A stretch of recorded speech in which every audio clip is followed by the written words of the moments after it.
Good evening. Welcome to the Zoning Board of Appeals meeting from March 12th, 2020. We apologize for the delay. Tonight, we will be continuing the comprehensive permit hearing for 17 Lawrence Street. I would like to introduce at this time Dennis Murphy, who is with the law firm of Hill Law. He will be sitting in for Dan Hill this evening.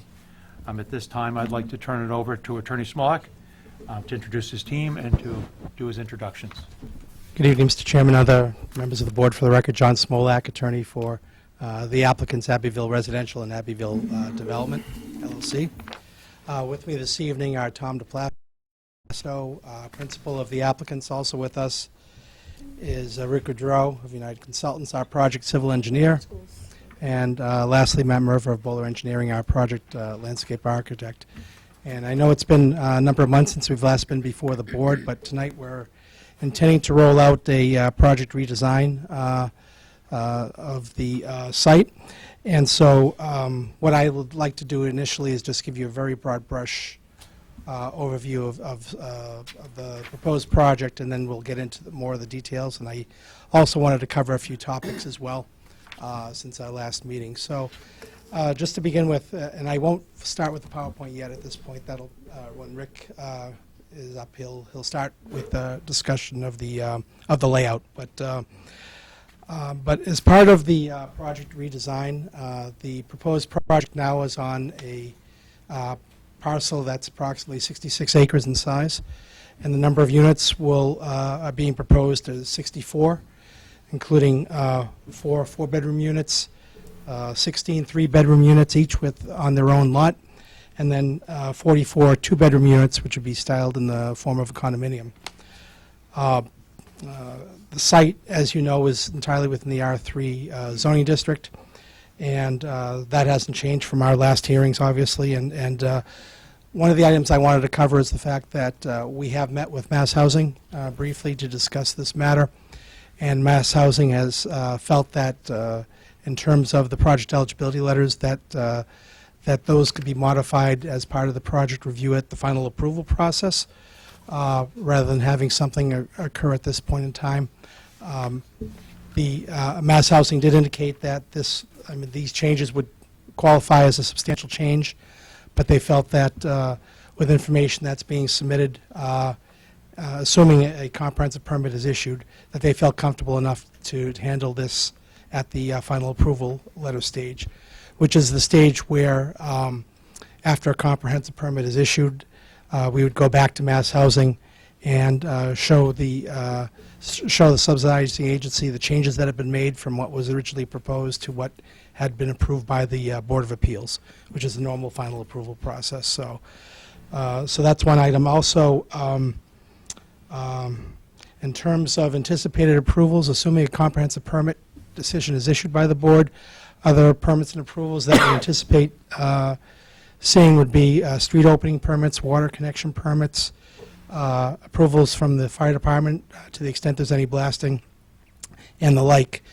Also, since all of the work that we're proposing is outside the wetland resource areas, both as defined under the state regulations and the Norfolk Wetlands Protection Bylaw, we feel that there would be no filing necessary with respect to an order of conditions or a notice of intent to be filed with respect to this project.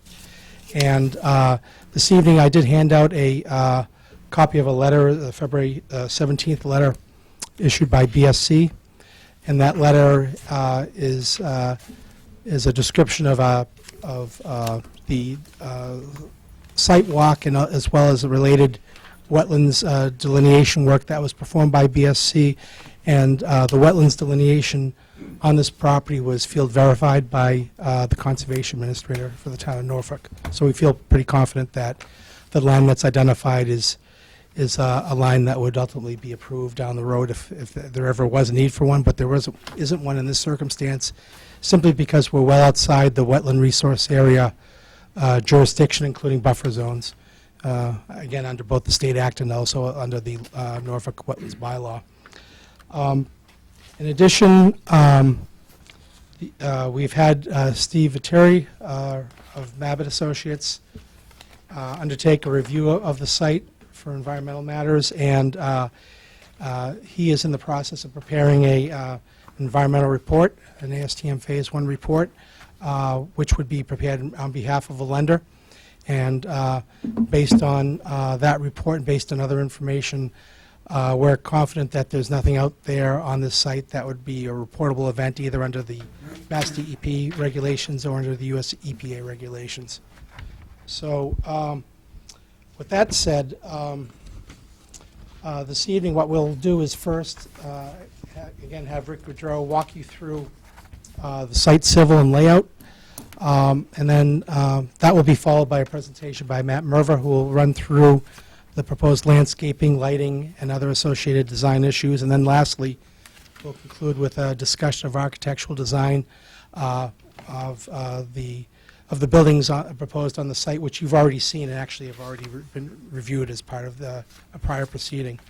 So with that said, one last item I did want to mention is that we do acknowledge the receipt of a January 6th letter from Friends of Lawrence Street, which raised a number of items, which we would likely respond to as we go through the remainder of the hearing process. And I think that is what I wanted to cover on an introductory basis this evening, and I'll turn the discussion over to Rick Goudreau. Great.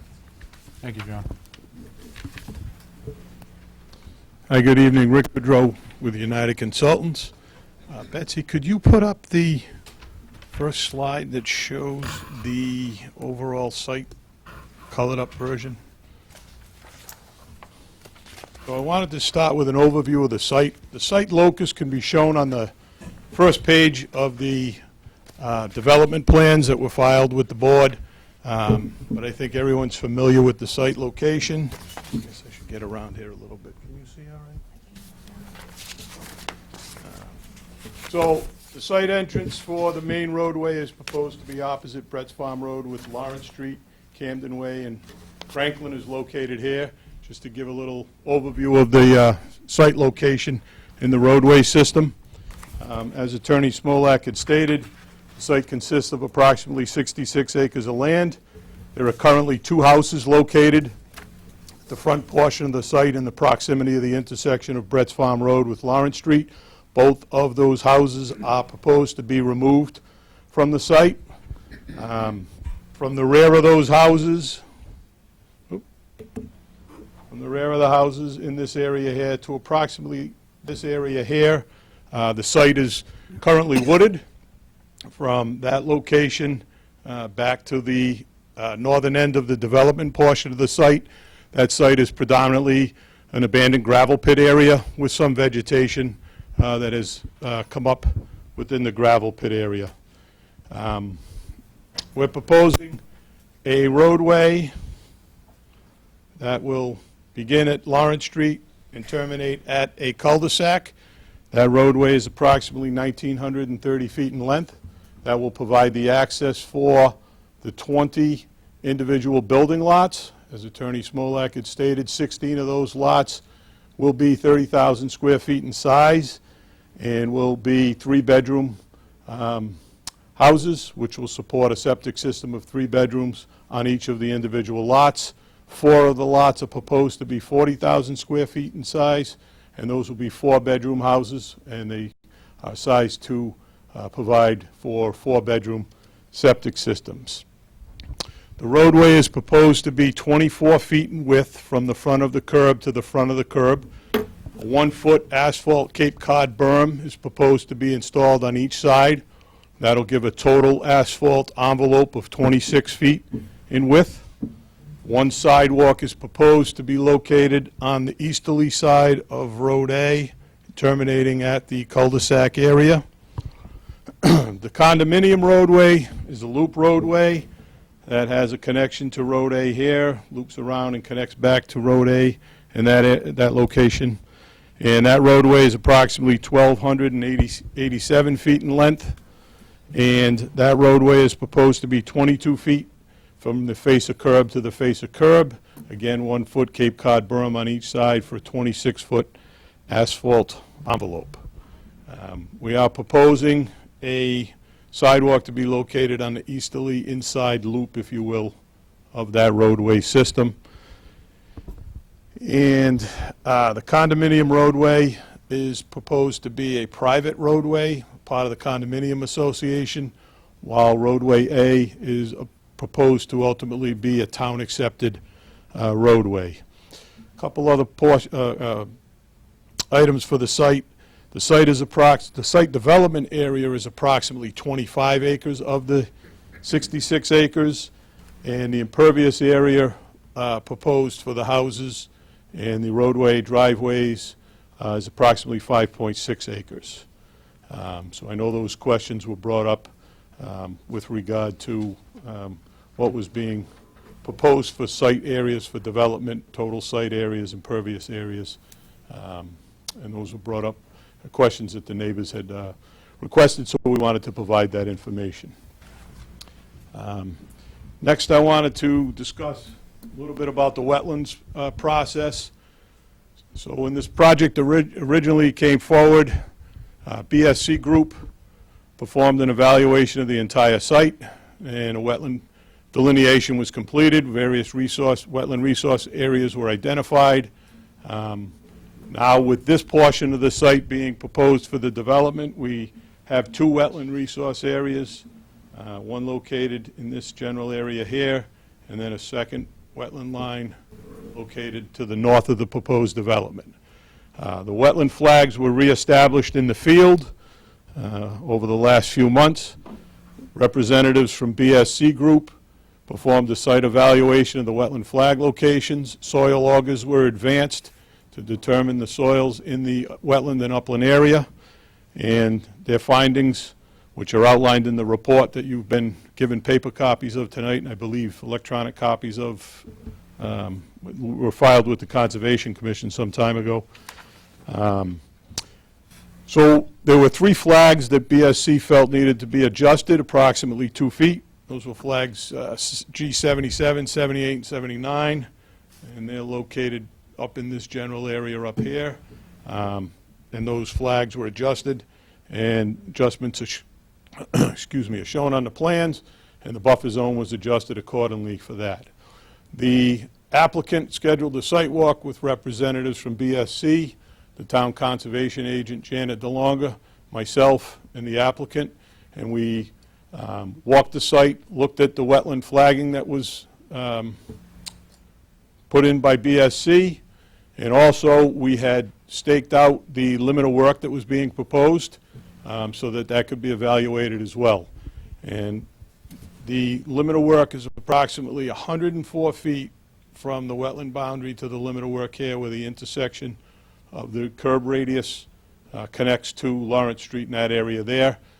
The remainder of the site is 110 feet or more from the wetland boundary.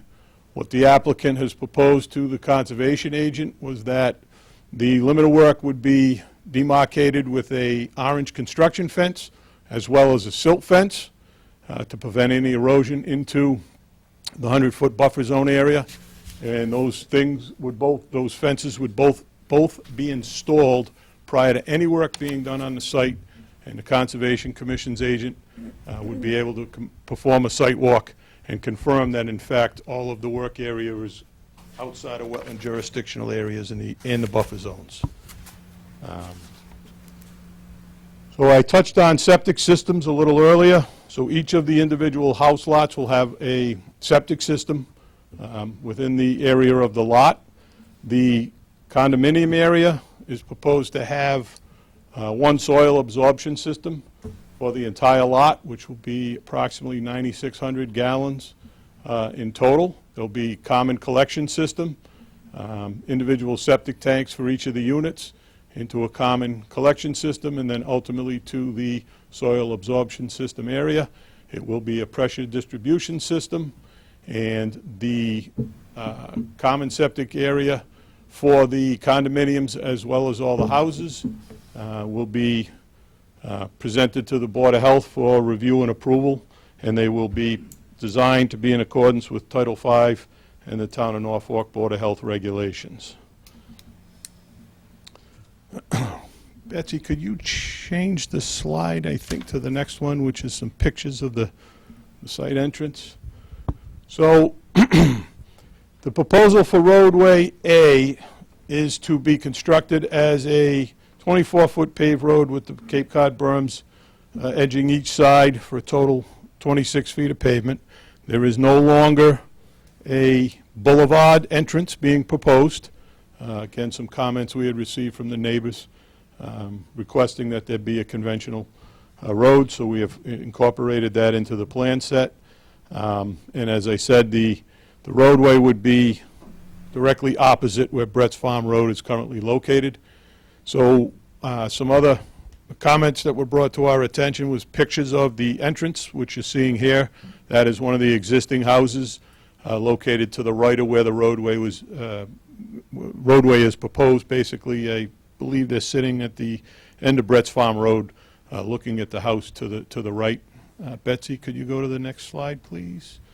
So that's a look across Brett's Farm Road up the driveway and into the site where you can see the wooded areas to the rear of the existing house. Next one, please. And that's the house located to the left of the driveway, which again will also be raised as part of the project. And the next slide. So that is a property located across Lawrence Street from the proposed development, to give you an idea of some of the structures and architecture in the neighborhood. Next slide. All right. So this is a slope grading plan which outlines some slope grading as well as some areas we have identified where ledge removal may be necessary. So we've identified two areas. This area here, we do believe that there will be some ledge removal necessary. The first option would be to hammer the ledge if that's possible, and if not, then there would be blasting proposed for the ledge removal for that area. Second area we've identified some potential for ledge to be removed. It's this area here.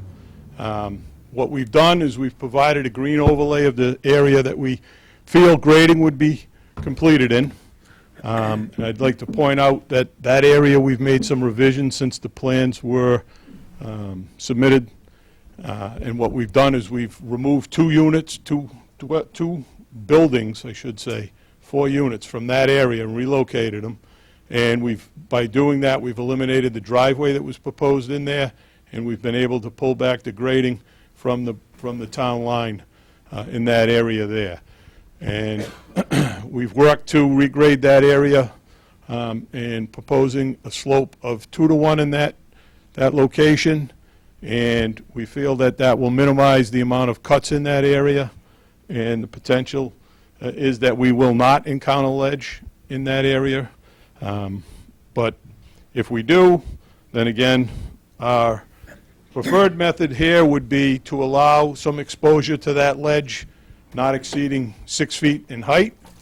And anything over 4 feet in height, the applicant would be looking to install a fence for safety reasons.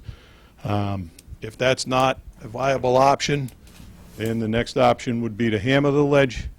And if that option is not able to be accomplished, then the last option would be to remove the ledge with blasting.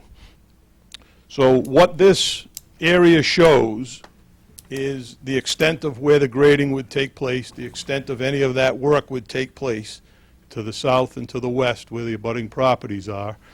That area is basically the worst case scenario. So if in fact ledge was encountered and ledge faces were able to be incorporated into the grading, then that area of disturbance could actually be reduced. So this is, as I said, the worst case scenario of the extent of the grading to prepare the site with a 2-to-1 slope. And that area that we have shown is approximately 830 feet from the closest property out here on Lawrence Street. It's about an 830-foot distance to the property, and it's approximately 315 feet from the house here in Franklin to the area of the slope grading. Okay, if we could move on to the next slide, Betsy. Oh, great. That shows it in much greater detail. Thank you. Forgot Matt put that one in there. I apologize. So, but you don't get the overview of where the work area is in relation to the surrounding neighborhood, which I do think was important. So, Betsy, could you go to the next slide, please? So, there's been discussion in the past with regard to parking on the site. So what we worked with the applicant to do is prepare a parking plan. This parking plan basically shows the 20 house lots and their driveway locations. Each of the 20 house lots will have a 2-car garage capable of obviously parking 2 cars, and then 2 additional cars are shown, which would give a total of 4 cars for each of the 20 individual houses to park. And there's, in excess of that, some of the driveways are able to accommodate many more cars than that. So they are all able to handle a minimum of 4 vehicles parked, 4 cars parked on the properties. Town of Norfolk zoning bylaw for a single-family residential house requires parking spaces for 2 cars, and residential units other than single-family houses require 1.5 spaces per unit. So we have 8 condominium units that are what I refer to as the smaller units. Those units have a 1-car garage and then 1 parking space located in the driveway. So there's 8 of those units, and each of those have a minimum of 2 spaces available for parking. There are 14 condominium units, and when I say units, I mean buildings. Excuse me, I just want to clarify that. So there's 8 buildings, 16 units, and 14 buildings with 28 units that have a minimum of 4 parking spaces, 2-car garages, 2 cars available in the driveway area. And all of the driveway areas are a minimum of 20 feet from either the curb line or on the side of the road where the sidewalk is. They're 20 feet from the back side of the sidewalk closest to the house, minimum of 20 feet to the garage. So enough room to park a car and not block the sidewalk pedestrian movements. Additionally, there are 16 parking spaces around the condominium area. 1 located here, which will be the central mailbox area. Another parking area here with some spaces. 2 spaces up in this area here. And then another addition to the plan was 3 parking spaces in that location, which will be the central mailbox area for the 20 individual houses. Now, there were also some comments with regards to mailboxes of conventional delivery to the individual houses. Unfortunately, it's been my experience with development projects over the last 5 to 10 years or so that the post office has moved away from that. They want central mailbox locations for ease of delivery. So we have provided for that in anticipation that that's going to be the post office's position. We've recently, in the last 2 years, done a development project on Norway Farms project located off of Medway Street, and they mandated that they have a central mailbox system, and I'm sure Tom can talk about the many situations. Winding Hollow has a central mailbox. River's Edge has a complex. So it's a very common thing that are happening, not just in Norfolk, but in most towns. So that's why the applicant has proposed a central mailbox location. So, Betsy, could we go to the next slide, please? So another concern and comment that had been brought up was comparison of zoning. So as has been stated earlier, the property is located in a Residence 3 zoning district. All of the dimensional requirements for the R3 zoning district are outlined here. And then what we've done is provided a table of all of the 20 building lots with their lot size, frontage, circle for the lot width requirement, front setback, left side, right side setbacks, rear setbacks, and lot coverage for each of the 20 individual lots. And then there's a summary of the condominium property down here, basically broken down into the lot, the area of that parcel, the frontage, and then the dimensional setbacks from the units to either the roadway or the lot lines. And the lot coverage was also provided for that.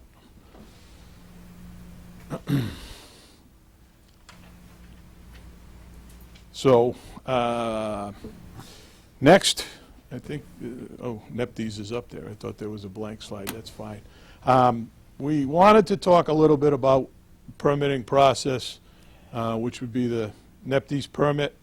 So a Neptys permit is a National Pollutant Discharge Elimination System permit, typically put together with what's called the Stormwater Pollution Prevention Plan, which is a plan outlining how various things will take place on the site, such as erosion control will be handled, stabilization of the site as it's being developed, material stockpile areas, very detailed report that gets put together and is accompanied by a plan of the site. Areas are to be identified. This plan is a fluid plan. Typically, they're kept on site and handled by a environmental monitor person that would be reviewing the site. For instance, they may go out and do an inspection of the erosion control after a rain event. They may direct a contractor to stabilize a certain area that they may be concerned about erosion occurring due to an impending rainstorm. So as I said, it's kind of a fluid process. But that permit would be required because the applicant's project is proposing to disturb greater than 1 acre of land. And that permit would be filed with the US EPA. And what we've done in the past with the Planning Board of Franklin in development projects that were required to get these permits in place and the Stormwater Pollution Prevention Plan is in place, is that we would file those documents with the Planning Board after they had been put together, which typically takes place from the permitting being issued and then before the construction starts. They're required to do that. And I'm sure, we worked with Rich on that, again, on the Norway Farms project. I think Winding Hollow was before your time, but one was done on that project as well.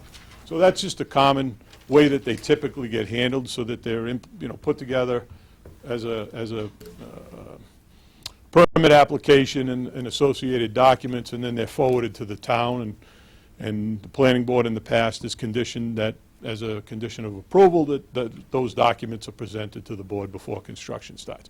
I certainly think the zoning board could do the same. You may opt to see if the planning department would prefer to handle that on behalf of the zoning board, but that's certainly up to you, seeing how they have experience with that. Just a suggestion. So, Betsy, could we please go to the next slide? So, the last illustration plan here is Lawrence Street and the water improvements that are being proposed. So we're proposing to connect in the vicinity of 14 Lawrence Street, where the water main has already been put in place, and then run the water main up. In this area here, we're proposing to install the water main in the shoulder is to minimize the asphalt pavement disturbance. And then as we come past the intersection of Old Lawrence Street, heading up towards the proposed site intersection, we would be getting into the north edge of the roadway pavement area. So the installation would be for an 8-inch water main. Patching would be proposed to the areas that are disturbed on Lawrence Street in the paved areas. Looming and seeding would take place in the shoulder areas where the work is proposed, from the connection point up to approximately the intersection with Old Lawrence Street. 2 hydrants are being proposed for fire protection along the way. One in this location here, one in this location here, and then a 3rd hydrant is proposed just into the site roadway system about 25, 30 feet or so. So 3 hydrants would be proposed basically along the run on Lawrence Street and accessible from Lawrence Street for fire protection connections. And then lastly, what I wanted to do was identify some of the changes that and revisions that have come about with respect to the development of the plan since they were filed. So I've already identified some of them, but I just wanted to go through a list. So the sidewalk was added to the condominium area. Originally, we were proposing not to have a sidewalk, and we were looking at possibly doing some trail systems through the areas, but the applicant chose to ultimately put a sidewalk that coincides with the roadway. I mentioned that we removed the 2 buildings, revised the grading in the southwest corner of the condominium area. We added the central mailbox location for the condominium area. We added the parking spaces in the central mailbox location for the condominium area, and also we added the parking spaces in a mailbox location within the condominium area, but for the benefit of the houses, the 20 individual house lots. We revised the houses and some grading on lots 9, 11, and 17. We revised some site grading. And we revised some of the condominium building types. Basically, we reduced some of the smaller units and added some of the mid-size units. Same type of units, just which units were located where and how many of them was slightly changed. And that's basically an overview of the project. We have received review comments from Beta with respect to the various components of the project, from zoning, to stormwater, to various matters that they had raised review comments on. We have provided you with a response to those comments of how we plan to address them. We have had an opportunity to talk directly with Beta, get some clarity on some of the comments, and some of them are just simply making revisions or providing additional information. So we're working towards getting those items addressed and to the satisfaction of Beta and the board. So that's basically Thank you, Rich. where we're at. So I can turn it over now to Matt Merver, if you'd prefer to ask questions about what I've... What I was going to ask is if, Bill, do you want to respond to some of this, just so we keep it, maybe have Bill respond to some of these, and then we'll move to Matt Merva, and if the board has any questions for Bill, and then we'll move to that, if that's all right with you. So we can break it out, so we're not going back to the civil area when after Matt presents the landscape design. Is that all right with you? Bill, does that work for you? Yeah, no, that's fine. Again, Bill McGrath with Beta Group. So, as Rick mentioned, we provided a review letter to the board dated March 5th, which was a review basically of civil site and stormwater issues based on the revised plan. And just a couple of general things for the board. So, the pavement proposed for Road A, which is a road that will likely be requested to be a public way at some point, is 24 feet, which is 2 feet narrower than what subdivision regulations require for a secondary road, which this qualifies as a secondary road based on the ADT anticipated. So that will require a waiver if the board so chooses. Again, similar with the right-of-way for Road A is proposed to be 50 feet wide. Subdivision regulations require 60 feet. So again, a waiver will be required for that. And then the cul-de-sac length, the minimum allowed by subdivision regulations is 500 feet. I think as Rick mentioned, this is about 1,930 feet. So again, consideration for a waiver. I probably want to get input from public safety on that as well. And there'll be a number of other waivers as we go through the process that will be required based on the design. Excuse me. I'm safe. Sure. Sure. Sure I am. I'm not going to go through each one of the No, comments. you don't I have just, to, Just yeah. hit on some of the bigger ones. I don't know, Betsy, if you can go back, not sure which plan it was. Yeah, this is probably the best. So one of the concerns we do have, Rick mentioned about the grading for the condominium lots. We also have concerns about the grading on the lots on the right side of the parcel. You can see kind of the group of dark lines. I think it's lots 8, 9, 10, and 11. So there's a series of retaining walls proposed behind those houses, as well as some fairly extensive grading. We've asked for some cross-sections to be cut through there, just to give the board and us a better idea of what that's actually going to look like. We think maybe there's some modifications that might be done there that maybe will help that out. And an issue that's obviously come up before is earthwork. It wasn't clear from the plans. There are still a lot of cuts and fills shown, but our understanding in discussions is that this, rather than having excess material removed from the site, now there's, correct me if I'm wrong, Tom or Rick, about 25,000 yards or less of material that needs to be brought into the site. So,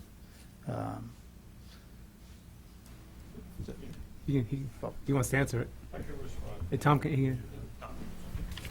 So, yeah, I did want to bring up that we've done a cut and fill analysis from the existing grade to the proposed grade, and that cut and fill analysis indicates approximately 23,200 cubic yards of import would be necessary to bring the site to the proposed grades. As been suggested, the applicant is going to put together a plan that identifies some additional generations of material that will be realized on the site, such as house foundations, septic systems, the roadway envelope that'll require that there'll be a gravel, processed gravel, asphalt, sidewalks, curbing, things of that nature. I'm going to reduce that number from the import of 23,200 or so yards down further to get us closer to a balanced site. Thank you. so again, I think those are numbers that we want to take a look at once they're available. And again, I think in general, some of our concerns, just to make the board aware, there's a number of retaining walls, I think up to 20 retaining walls that are proposed on the site. So I think there's a little more detail and a little more review that has to take place for some of those walls, what type of material they'll be, how high they'll be, things like that. The stormwater management, there's one infiltration basin proposed at the far end of the site by the cul-de-sac. There's been a lot of testing that's been done through the previous iterations of the design, so I think we're fairly confident. We understand the soil, we understand the groundwater conditions. We do have some technical comments on the design of it, which I won't go into now, but I think there's some revision there. I don't think it will change the size of it, but just some technical things that I think need to be addressed. In regard to the NIPD's permit and erosion control, one of our comments was to show erosion control in the plans.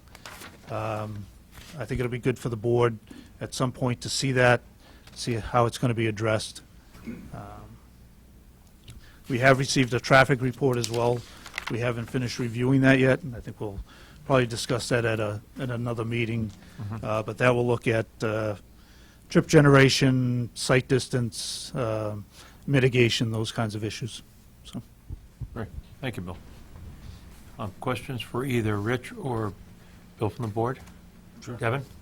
Yeah, a couple questions. So, just one thing I just want to be just a little bit confusing to me. Has the applicant and the peer reviewer been working together to try and resolve some of the issues.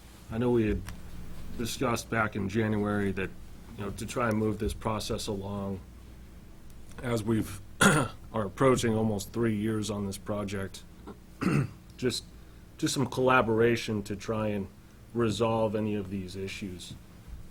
Has that happened at all? Yes, we've had an opportunity to speak with Beta after we were in receipt of their letter, had an opportunity to go through it. The March 5th letter? Yes. 10th, Thanks. This letter is dated the 10th, but the peer review letter's peer review, the 5th. dated right. the 5th. Correct. So we received the letter, I think, on the 5th, which was a Thursday, and we had a teleconference the following Monday, which was this Monday, to go through everything. And we've had an opportunity to, look at the comments and start putting together a response to those. But I'm just trying to understand. I really don't think it's fair to the applicant that we were supposed to have this hearing, I think, last month. And a week before this hearing, we get a peer review letter. It seems to me that the timing just doesn't make sense, that we've waited this long to get a peer review letter. I know that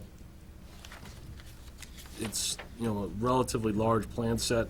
I'd like to see this move faster. Just in defense of us, we haven't had the information for that amount of time. So, so we didn't delay getting the review done. Okay. But I will say we have been working cooperatively, and as we have in the past, we will. I mean, our goal is, to the extent that we can, resolve issues between the applicant and our review, so we can come to the board. I just want to try and get this, Yeah, no, I agree, but Mr. DePlacido's been here for 3 years, or almost 3 years. I just, again, I just want the board to know that we haven't been sitting on the review. We tried to expedite it as quickly as we could once we had all the information, so. You have a question? I was going to say, when did you receive the plans to review? I don't know the exact date, but I think we spent about 2 to 3 weeks on the review after we received the plans. So mid-February? Okay, thank you. Anything else? I do have just a few technical questions. Just the first one with respect to the water main extension. I think it's great you guys are pulling that water main in. Just a few comments, though. I noticed that there wasn't a gate valve after the T into the project development.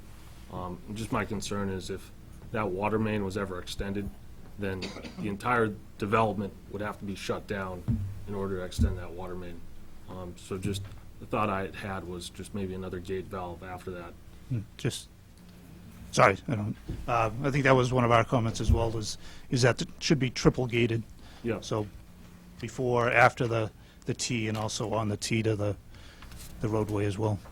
Another comment with respect to the water main. I know you guys had an applicant showing a hydrant located, I think, like 20 feet within the property. And just if there's that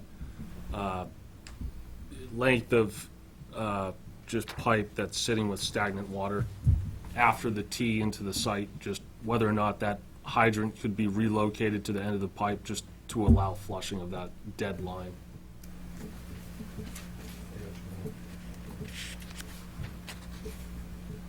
Another comment was just one of the hydrants in the site at like station 4 plus, there's a high point at station 4 plus 27, I think, just to allow for air release. Just maybe just the idea of relocating the hydrant within that vicinity to the high point would just allow air to be released from the line. Just a comment on the cul-de-sac. Just a lot of pavement. Wasn't sure if there's the ability to cut down on the amount of pavement, potentially have just some grass or something in the center of that island. Yeah, one of the Beta comments was to mimic a conventional subdivision cul-de-sac, which would be a 20-foot, I believe it's 20-foot diameter center island. The applicant's not opposed to that if the board would prefer that we do that. It's typical of the cul-de-sacs in and around Norfolk. So we can make that change. Saves money on pavement too, so. Yeah. Um, I'll hold on to it. Just wanted to see maybe just that sidewalk extend all the way around the cul-de-sac bulb. Kind of stops short. On the emergency spillway, I think it was one of the beta comments to just provide a detail for the emergency, the curb within the emergency spillway. Just, I was looking at just the elevations of it, and I just want to make sure that that curb extends far enough down such that water can't just percolate through that riprap. And then it kind of falls under the next concern I have is on the sediment forebay. That curb sits on top of riprap right now. It'd probably be pretty difficult, if not impossible, to set on top of riprap. Yeah, the riprap's leading up to it, but we'll put together a detail for that Well, setting. I just meant with the forebay, the riprap actually goes underneath the curb, so it'd be nigh impossible to. Something to stabilize. Yeah, no, that's Yeah. fine. We'll take a look at that. That's all I have. Mike? That's it, thank you. Joe? John?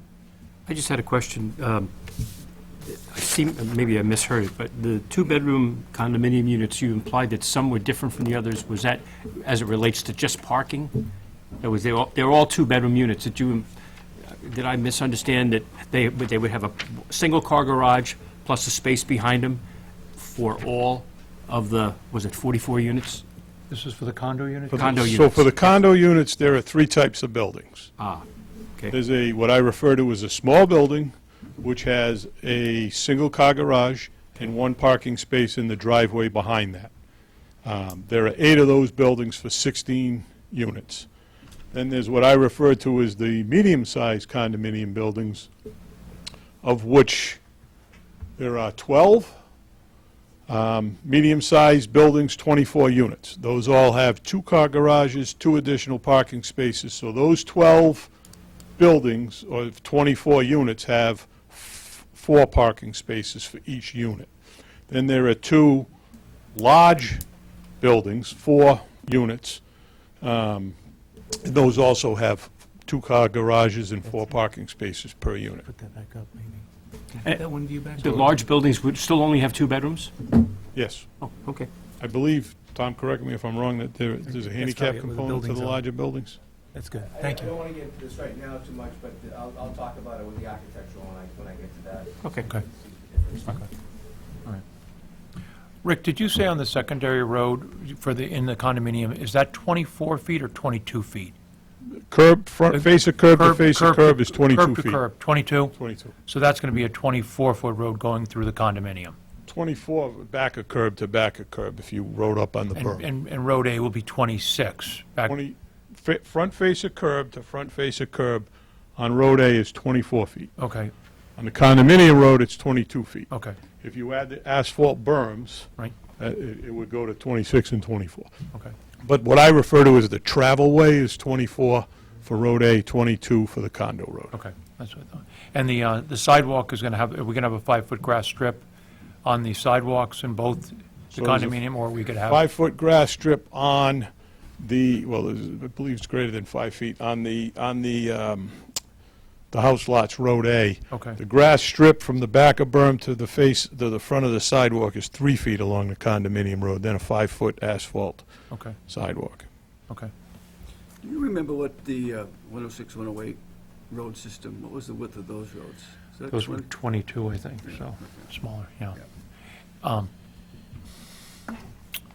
Is it, I just want to get a consensus of the board, is everybody in favor of a grass area in the cul-de-sac? You had mentioned 20 feet, I think the plan originally called for 15. Is it 20 feet for at the, I believe the subdivision regulations call for a 15-foot diameter circle. right? Yeah. Right, but I know it's difficult for emergency vehicles, so were you going to do a 20-foot, Rit? Was that the plan, was it? Whatever the regulations call for, I may Okay. have said 20 feet. Okay, you had said 20, yeah, okay. I know you had mentioned that in your comments, Bill. Is it the board's purview to have a grass strip in the center of that cul-de-sac? Just so we can give them guidance? I said, I've already made my opinion known. Okay. I'm okay, it depends on what public safety says, I'm okay. with- Well, public safety, well, it's part of subdivision, so just so he has some direction Yeah. as to where to go with that, okay. Because right now, it's all impervious surface. Correct. So I've had a discussion with the former fire chief Yes, on this matter, and he said to me that the planning department had worked with the fire department and their traffic people to come up with the size of that center island so it would be able to allow for the circulation of the town's fire apparatus. good. And that was Chief Bushnell that I had gone through that with when we were working on the Winding Hollow design. Thank you. Thank you. Anything else, Devin, did you have? At this moment? The only thing I was going to say was just, we received the plans February 3rd. Yep. I don't know if there was just some, just if the plans weren't forwarded or whatever it was. I don't, the only thing, I don't think I've heard that between, I know we haven't seen the comments for a long period of time, but I don't think I've heard any concerns between the developer and Beta that they don't feel there's a cooperative effort between the two of them, unless there's something I've missed. Have you felt that the Beta has been forthcoming with comments? I think as soon as we get the comments, they're very responsive to have a communication with us and try to work things out with that. Yeah. And I think based on the comments, I think we can resolve these issues, Yeah. quickly. I mean, we always want to see if we can get the responses quicker, Oh, I know. obviously. Obviously. I'm kind of a fast-moving person, so I just, to be perfectly honest, as soon as I submit plans, I'm kind of, I start reaching out, every week to try and get a peer review response or a peer review letter, and, every week I don't get it, or I should say every day I don't get it, I start getting a little bit more antsy, so just All right, trying to be fair. okay.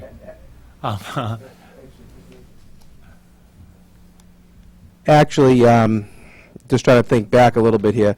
The plans were submitted like February 3rd, but I think it actually took a week or better for Beta to come up with a peer review consultant fee.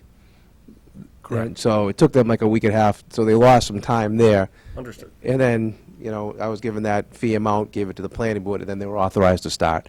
So I think that initial startup took some of the time with that to get the fee, but I think moving forward, it would go quicker with everything.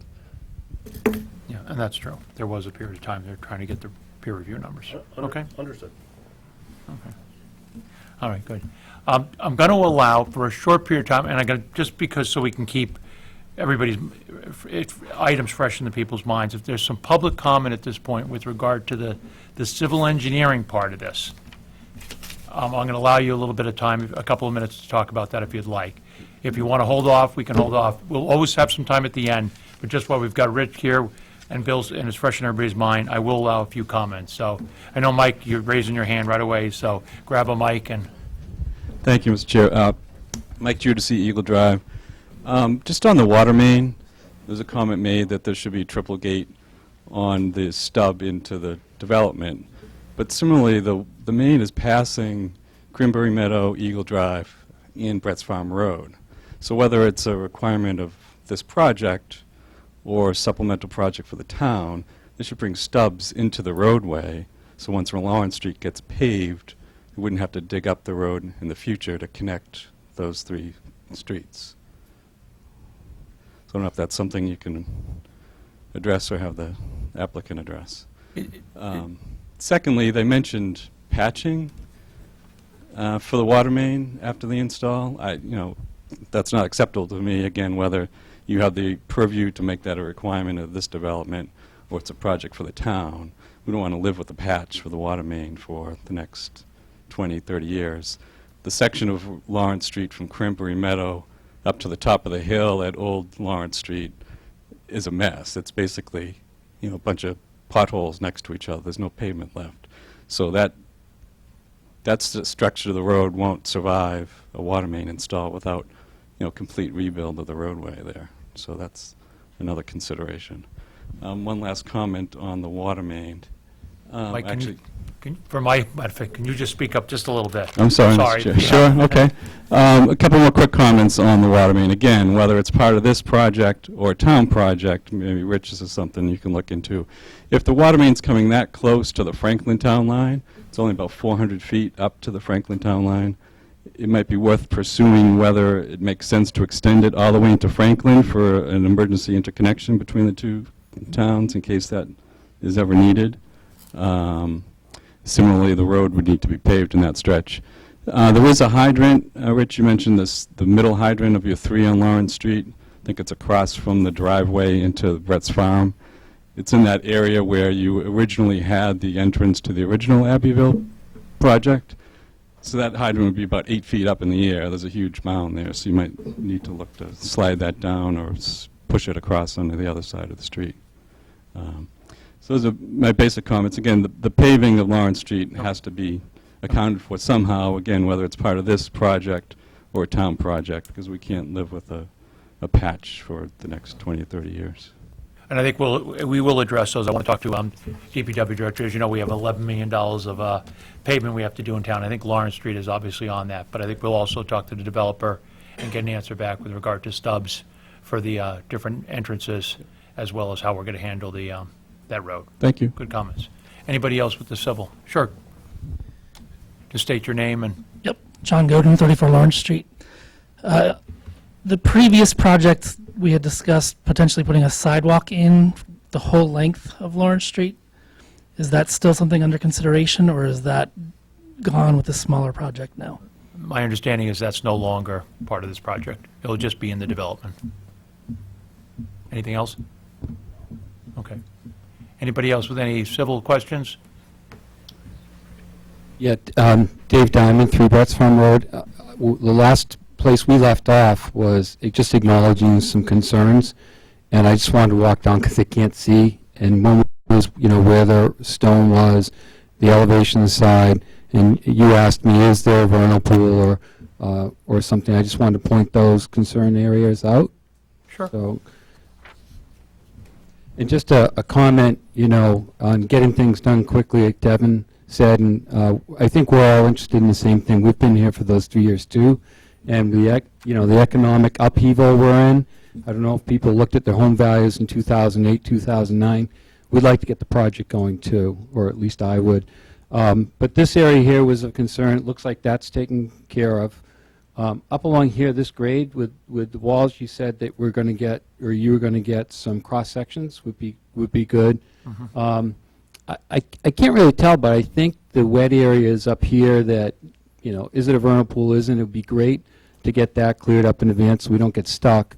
And Mr. Chairman and members of the board, it'd be good to consider whether the applicant would, and maybe some of the team that's working with them, could do a walkthrough with some of the neighbors who'd be interested in, and just if we were able to walk up here and see some of this and get a feel for it, I think we could cut through concerns about grading and things like that, or at least I would be able to. Just a suggestion. Okay. Okay? Thank you. I know the Concom agent has been out there. She has looked at the vernal pool. They've actually remarked the flags, actually gone to a greater extent. My understanding is they actually went to where they, in the colder weather, where the ice actually ended, they moved the flags back to that point, just so no one could say that there was actually wetland beyond the flag. So I think Janet, Excellent. the Concom has been out there and working with them on the vernal All right. pools. So, That's good yeah. progress. Thank you very much. No, thank you. All right. One more, Sandra in the back. Hi, Sandra Myatt. I wasn't clear. Sandra, can you stand? Just so I can hear you. You're being muffled by the crowd. Hi, so was the 15 feet diameter, or is it 20-foot diameter at the end of the street? The subdivision regs are 15 feet, so I think it'll be somewhere between 15 and 20. Okay. And also, they said there were some drawings from February 5th, but we were only given drawings from December. And I'm wondering if, going forward, we could see the drawings that are submitted when they're submitted?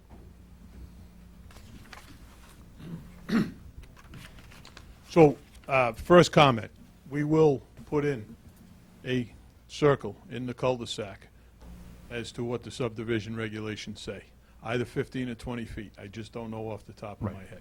So whatever it is, that's what we're going to propose. Secondly, the drawings are dated December 9th. That's when the revisions were started. To complete the drawings, they were filed with the town on February 5th. So the drawing date is listed on the drawing as December 9th, I believe, submitted to the town on February 5th. And the drawings are Same set February... of drawings. It No. just took... No, this is a color-up that's been done for the illustration here tonight, but that mimics the actual site development drawings. So the drawings on the website are up to date, up to February 9th. Correct. It was 6 weeks to prepare everything. Right. So the drawings were dated when they were started and submitted approximately 6 weeks later. Okay. So the December 9th drawings are the drawings of record. Right. To be revised now, Oh, with cul-de-sac center islands amongst other things. With the exception of the small cul-de-sac that was in the condominium area that was eliminated based on some of the comments from Beta. That was Okay. just done in the last day, couple of days. Correct. Yeah, great. Okay. I think I went through the changes, the addition of the sidewalk in the condominium. All those changes have developed since the February 5th drawings were filed. Thank you. Dennis, do you have any comments that you'd like to address No, this time? Okay, no, not at all. Thank you, Mr. Chairman. great. All right, Tom, I think I'll turn it back over to you for, Whoop. We can ask ones at the end, too. I will give you time at the end to ask questions, no problem. Tom, do you want to, Matt Merver, I guess, is going to do his presentation?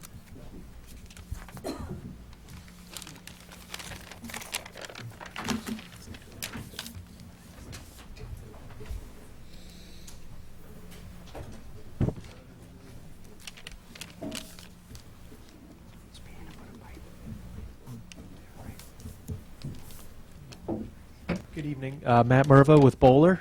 Good to see everybody again. Just wanted to... That wasn't said with much sincerity. That was sincere. You look a lot older. Just wanted to run through some of the landscape features that we're looking at for the newly proposed configuration here. A lot of the same principles from last time around, just applied to a smaller land area.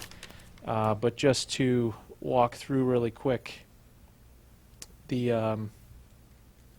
one is there we go. Okay, so Rick's gone through kind of the overall site layout. This plan was just provided really to illustrate the overall development, and you can see the dark green are areas where we're maintaining existing vegetation on the site through minimizing the grading, as Rick discussed. So anywhere you see the dark green showing through, that's essentially existing vegetation to remain. We are proposing a landscape program of street trees at 50 feet on center, lining the proposed roadway. And those will be a mix of different deciduous varieties, similar to what we had proposed before.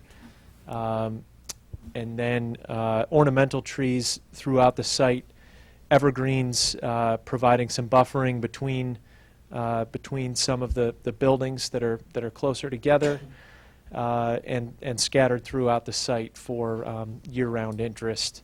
And then we've also provided, and I'll go through the detailed plans, but we've provided individual landscape plans for each house type that are proposed on the site. So 118 street trees altogether. 197 evergreen trees that we're proposing. We are proposing, we touched on the walls a little bit, and I'll get into some of the materials on those walls a little bit later.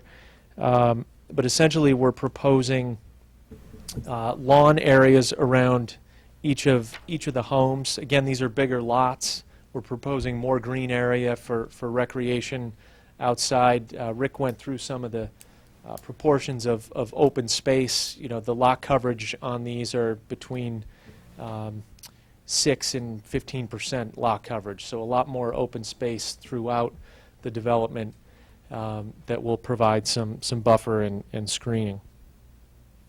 We're proposing outside of those lawn areas where we are doing grading, we're going to have a conservation seed mix on the slopes that will grow in over time and be left unmowed to stabilize those slopes and eventually return to a thickly vegetated area over time. But the maintained areas will be in the lighter green that you see here. So those no-mow areas are kind of making that transition between the mowed lawn and the existing vegetation to remain. We've simplified the entry, as we mentioned. We don't have the boulevard here anymore. We're going to have some very low stone wall features at the entry, a very natural-looking wall, natural field stone. The walls within the site and behind the homes here that Rick mentioned will be a little bit different material. They'll be more like the wall that you see behind the 18 Union building. It's made to look decorative and like stone, but it's an engineered wall, and we have a series of those that step up the hill along the backside of those homes. Those walls won't have the staining on them like we have on the 18 Union building, because they're much less visible. We're going to have landscape in front of them, and they are but behind the houses, so they're really not out in the public view.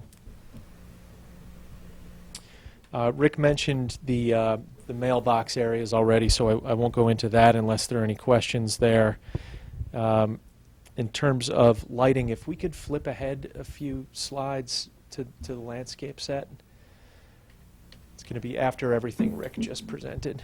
One more. Okay, great. So this is the overall landscape plan and the landscape schedule, which has been provided in the sets. So you can see the quantities and the species of each common area tree proposed. If you click ahead to the next one, we've enlarged each of those areas. So you can see that the seed mix areas are this crosshatch. The lawn areas are in white here, and then the street trees spaced evenly along the access drive. One more.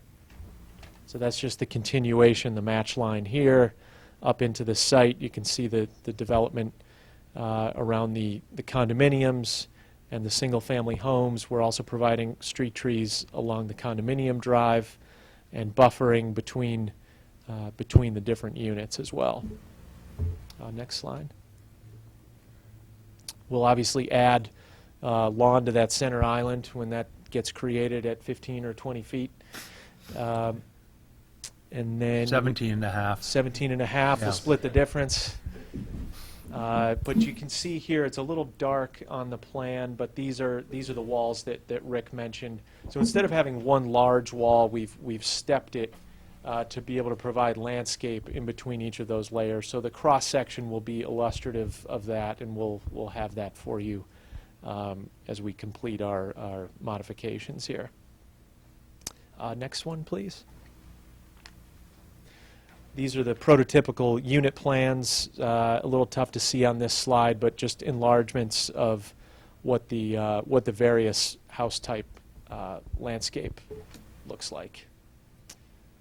Next slide. So just to illustrate a couple of the different wall types, in the area where Rick discussed the potential encountering of ledge, there's the potential that we'll end up with, instead of a steep slope or a seated area or a retaining wall, we might be able to utilize some of the excavated ledge as the retaining wall back there. So this is just characteristic of what that might look like. These are other projects nearby where you get that exposed ledge, and that's where the grade change is made up and doesn't require any more excavation or construction than that, with a fence along the top to prevent access to that. These are some areas where that ledge has actually got some landscape around it. This would be characteristic of sort of that center patch within the middle of the condominium portion of the project. I'll flip back to the slide on that. But this is showing sort of a mixture of landscape and exposed ledge face there. So that's one type of grade change that we'll see here. Next slide, please. This is the stone wall behind 18 Union, the engineered rock wall that has the characteristic of stone. So these will be used in that terraced wall system that I showed you behind the existing homes. This won't be out front on Lawrence Street. Those will be the next type of wall, if you flip to the next slide, which is just more of a natural stone that will provide for kind of a more farm-like characteristic along that entry drive. Next one, please. Just to go into the lighting a little bit, you can see the yellow highlights here are to show you where the proposed street lamps are. So these would be spaced along the roadways at 20-foot mounting height. This would be the fixture type. So you can see it's a full cutoff fixture, no light spill from above, just directly shining down on the ground below, LED fixtures. And we've provided photometrics as well as part of the plan set. Individual lampposts would be the responsibility of individual homeowners. If they wanted to have those on their properties, more of a pedestrian scale, 8-foot post or something like that. But these will be provided as part of the construction and then operated by the homeowners association in a moving forward scenario. Next slide, please. So this just details the photometric coverage. This is actually an existing light on Lawrence that we would keep there, so we're not proposing any new lighting on Lawrence Street right now.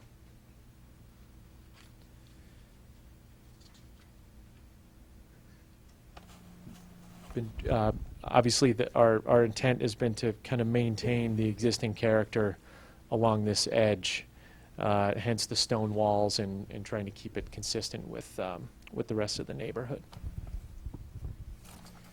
With that, I'm glad to answer any questions you have on landscape before we turn it over to Tom for architecture, unless there's anything else you wanted me to cover, Tom, but I think... So you that was you about guys it. haven't had a chance yet to review the landscape plan, correct? Okay. Any questions from the board for Devin? No. Mike? Matt, just one question. The height of those retaining walls, what are you looking at in terms of the height on some of the taller places? I might let Rick tackle that, but they're stepped to sort of minimize the overall height. Do you want the mic, Rick?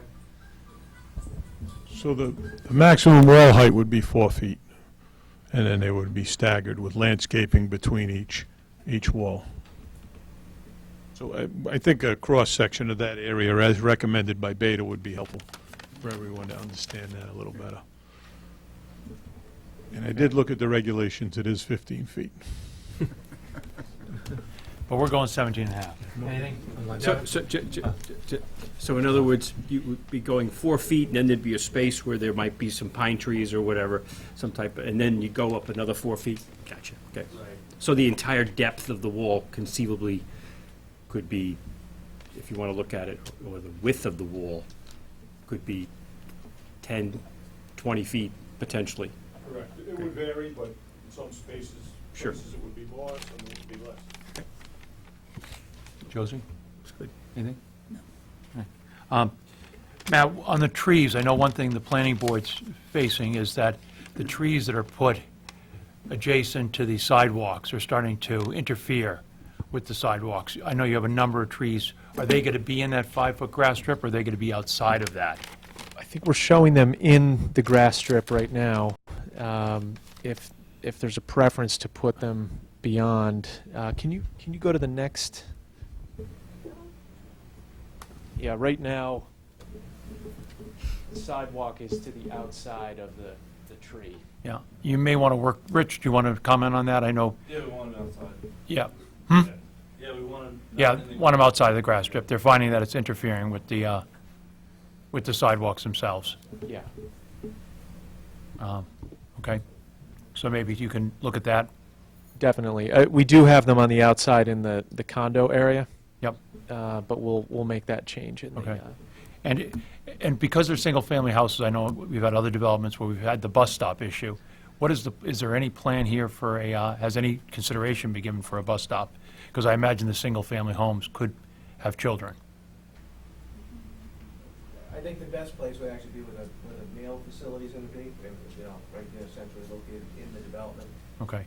Yeah, we just had a previous applicant that we had to spend a lot of time on that, so I would say that you should probably talk to the bus company and probably determine what that has to be, because we spent a lot of time on that in another development, as to the turning radius and everything, if there was an emergency, that the bus obviously could get out of the way, so emergency vehicles could get down there. So we can address that. Goes through. Bus goes through. Rich, did you have some, Ted? Chris, can I just ask, was it a narrower roadway that was being No. considered on that No, project? it actually isn't. So it's, but something to consider. Rich can fill you in, or we can fill you in on what's going on there. But I think you have to address that, just where you have such a one single entrance coming in. They actually have the bus stop very close to the entrance, within, I think it's within 100 feet. Devin, do you know offhand, 100 feet of the entrance? It's actually, they've set aside an area with a turnaround. A couple hundred feet. A couple hundred feet. So if you want to look at that. And the other thing, are you proposing any kind of, I don't know what I want to call it, containers or any kind of cesspools or anything to contain water for irrigation at any of these houses? Or what's the plan for irrigation on this? No, that's not part of the plan at this point. So no irrigation right now at all? I'm not sure what we're going to do for irrigation, but we're not proposing a cistern system Right, okay. to capture Okay. anything right now. Dennis, any questions from you on this? Nope. Okay. And again, we'll do the same thing again. Any comments from the public or any questions from the public on the landscape design at the moment? We've got a few open items. Sure. Tom, I think it is, or? Just for information purposes, currently the bus stop is the driveway of 2 Brett's Farm Road. So that's where the first bus stop is like right on that turn, where the new road will be going in. And I know the area, but does that mean everybody in that development there comes out to the end of the No, road? no, it stops there. There's like 4 or 5 stops around Brett's Farm Road and Eagle Drive that it makes, but the first stop is right at that corner, just immediately after that turn. It's right there, that first driveway. Okay, okay. Thank you. Any other comments? Okay. Josie has a comment. Oh, who does? Josie. Josie? No, Sandra. Hi, so I had a question about the lights. You said it was going to be homeowners association. Is that for both the homes, individual homes, and the condos? I believe so. That's, can we flip back to the lighting plan?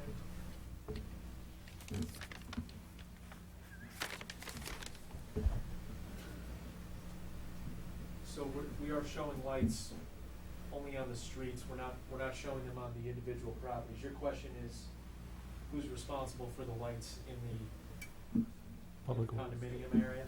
Is that right? Can you grab the, on the main street, certainly the homeowners association. Tom's going to clarify on the. Great. Thank you, Donna. Thank you.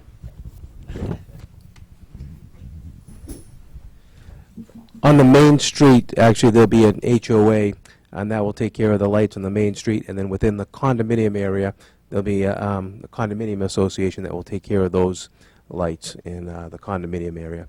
And that HOA will also maintain, where the mail area is, and if there's a bus stop, things like that. There's, even in traditional subdivisions now, we're finding more and more common areas that have to be maintained by someone, so an HOA makes sense. Okay, great. Thank you. Does that answer the question, Sandra? Okay. And we got one more? Yep. Karen McCabe, 26 Lawrence Street.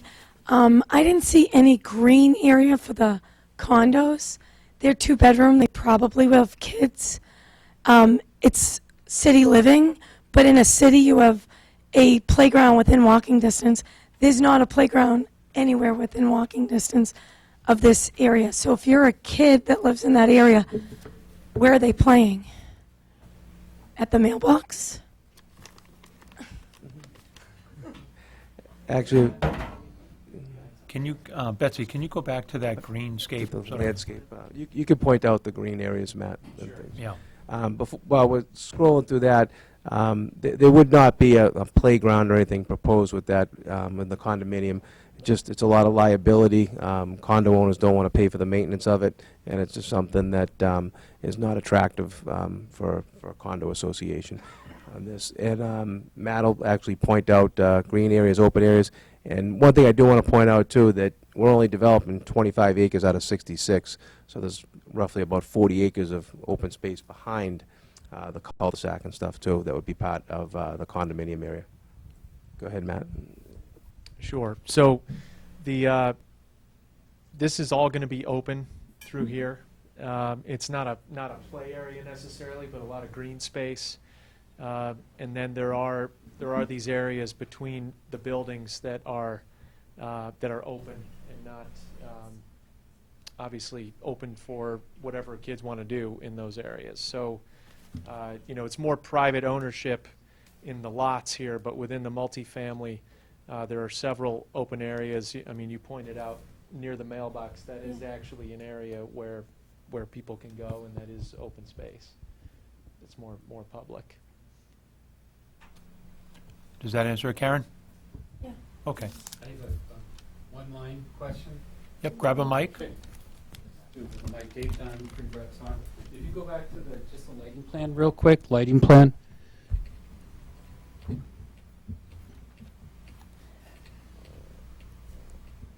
I'm sorry for the delay here. It's a pretty easy one. So my hot tub's over here. This is a nice street light. Half the time it doesn't work, but when it is, it's still nice and soft. So you said LED, and I just a quick question: the lumens of it, and more important, the colors of it. I just didn't know if it's going to be kind of the same. That was the question. Color temperature? Yeah, the temperature is exactly it. There's some other developments where it's very bright blue, and I'm sure what I'm talking about is, a great interest due to those there, so I'd assume it's going to be done right. I just need to ask that question. So. Okay, great. Can I grab that back? Oh, I'm sorry. So we provided a cut sheet on the light here, and the color temperature. I'll bring clarification on what that is exactly when we discuss it again. I can't see it from here. LEDs have definitely come a long way since they first came out, and you do have a lot more control over the sort of the softness of what those look like. So we try to go for something middle of the road and a little warmer when we're specifying the lights. Great. You have a question? Sure, go ahead. I had a quick question. There's all kinds of HOAs. I was wondering if the HOA being proposed for this development is going to include I'm assuming it's going to include the maintenance of the road, including, I guess, salting and plowing, and the trees along the sidewalks, maintenance of the sidewalks. Actually, I could answer that. The main road coming in would be a public road. It would be the intent to make that to lay that out to be a public way. So the HOA would not maintain that. The plowing and the sanding and the maintenance of that would be the town of Norfolk. Trees, if we move them behind the sidewalk and that, they'll actually be on private property, so it would be the homeowner's responsibility to take care of those. In general, I mean, the town doesn't take care of trees even when they're between the sidewalk and the street. If they die, they're going to die. But so actually, if there's one in somebody's front yard, the chances of somebody taking care of it are probably a little bit better. I think that's a good suggestion to move them behind the sidewalk. But the HOA lighting, the mailbox area, mowing probably around mail area. There's actually a long stretch of grass on the left-hand side of the road as you go in from one house, the first house on the left to down there. Even though that's on a private property, maybe there'd be an easement on that to mow and maintain, because somebody's probably not going to maintain that 20-foot wide strip that's 400 feet away from their house. So there's some things like this that we can do and make happen with an HOA that increases the property value, enhances the look of the neighborhood, that you don't get in a traditional subdivision. Is there a particular reason why this development is on a public way versus a private way, and you have an HOA? The condominium will be a private way. The roadway will be a public way. The homeowners are paying taxes, and, you know, it's the same as everybody else, and they deserve to have a public way with everything. Okay, that benefits more in towns where there's garbage removal, but I understand. So I also, I think in the beginning of this project, there were no basements. Are there any basements in any of these units? I'm going to hit with that. I'm going to address that with the architectural when I talk, but yes. Okay, there are going to be basements. And then I have one more question. Is it still part of the plan to have some sort of shuttle to the public transportation, or no? That is not planned. That was part of the original Abbeville when the main entrance was closer to Park Street with that. Okay, that's all. Thanks. Go ahead. Yeah, before it becomes a public way, though, there's a period of time before that would happen, though. Sometimes it could take, how many years, maybe? It has to be voted at a town meeting. It's got to be 100% completed. Right. It's got to go through inspections. It Right. usually has to weather over a winter. Yeah, it takes a few years. So the contractor would be taking care of it during that time, I imagine. Correct. Okay, thank you. All right. All right, thank you, Matt. Thank you. All right, turn it over to Tom DePlacido.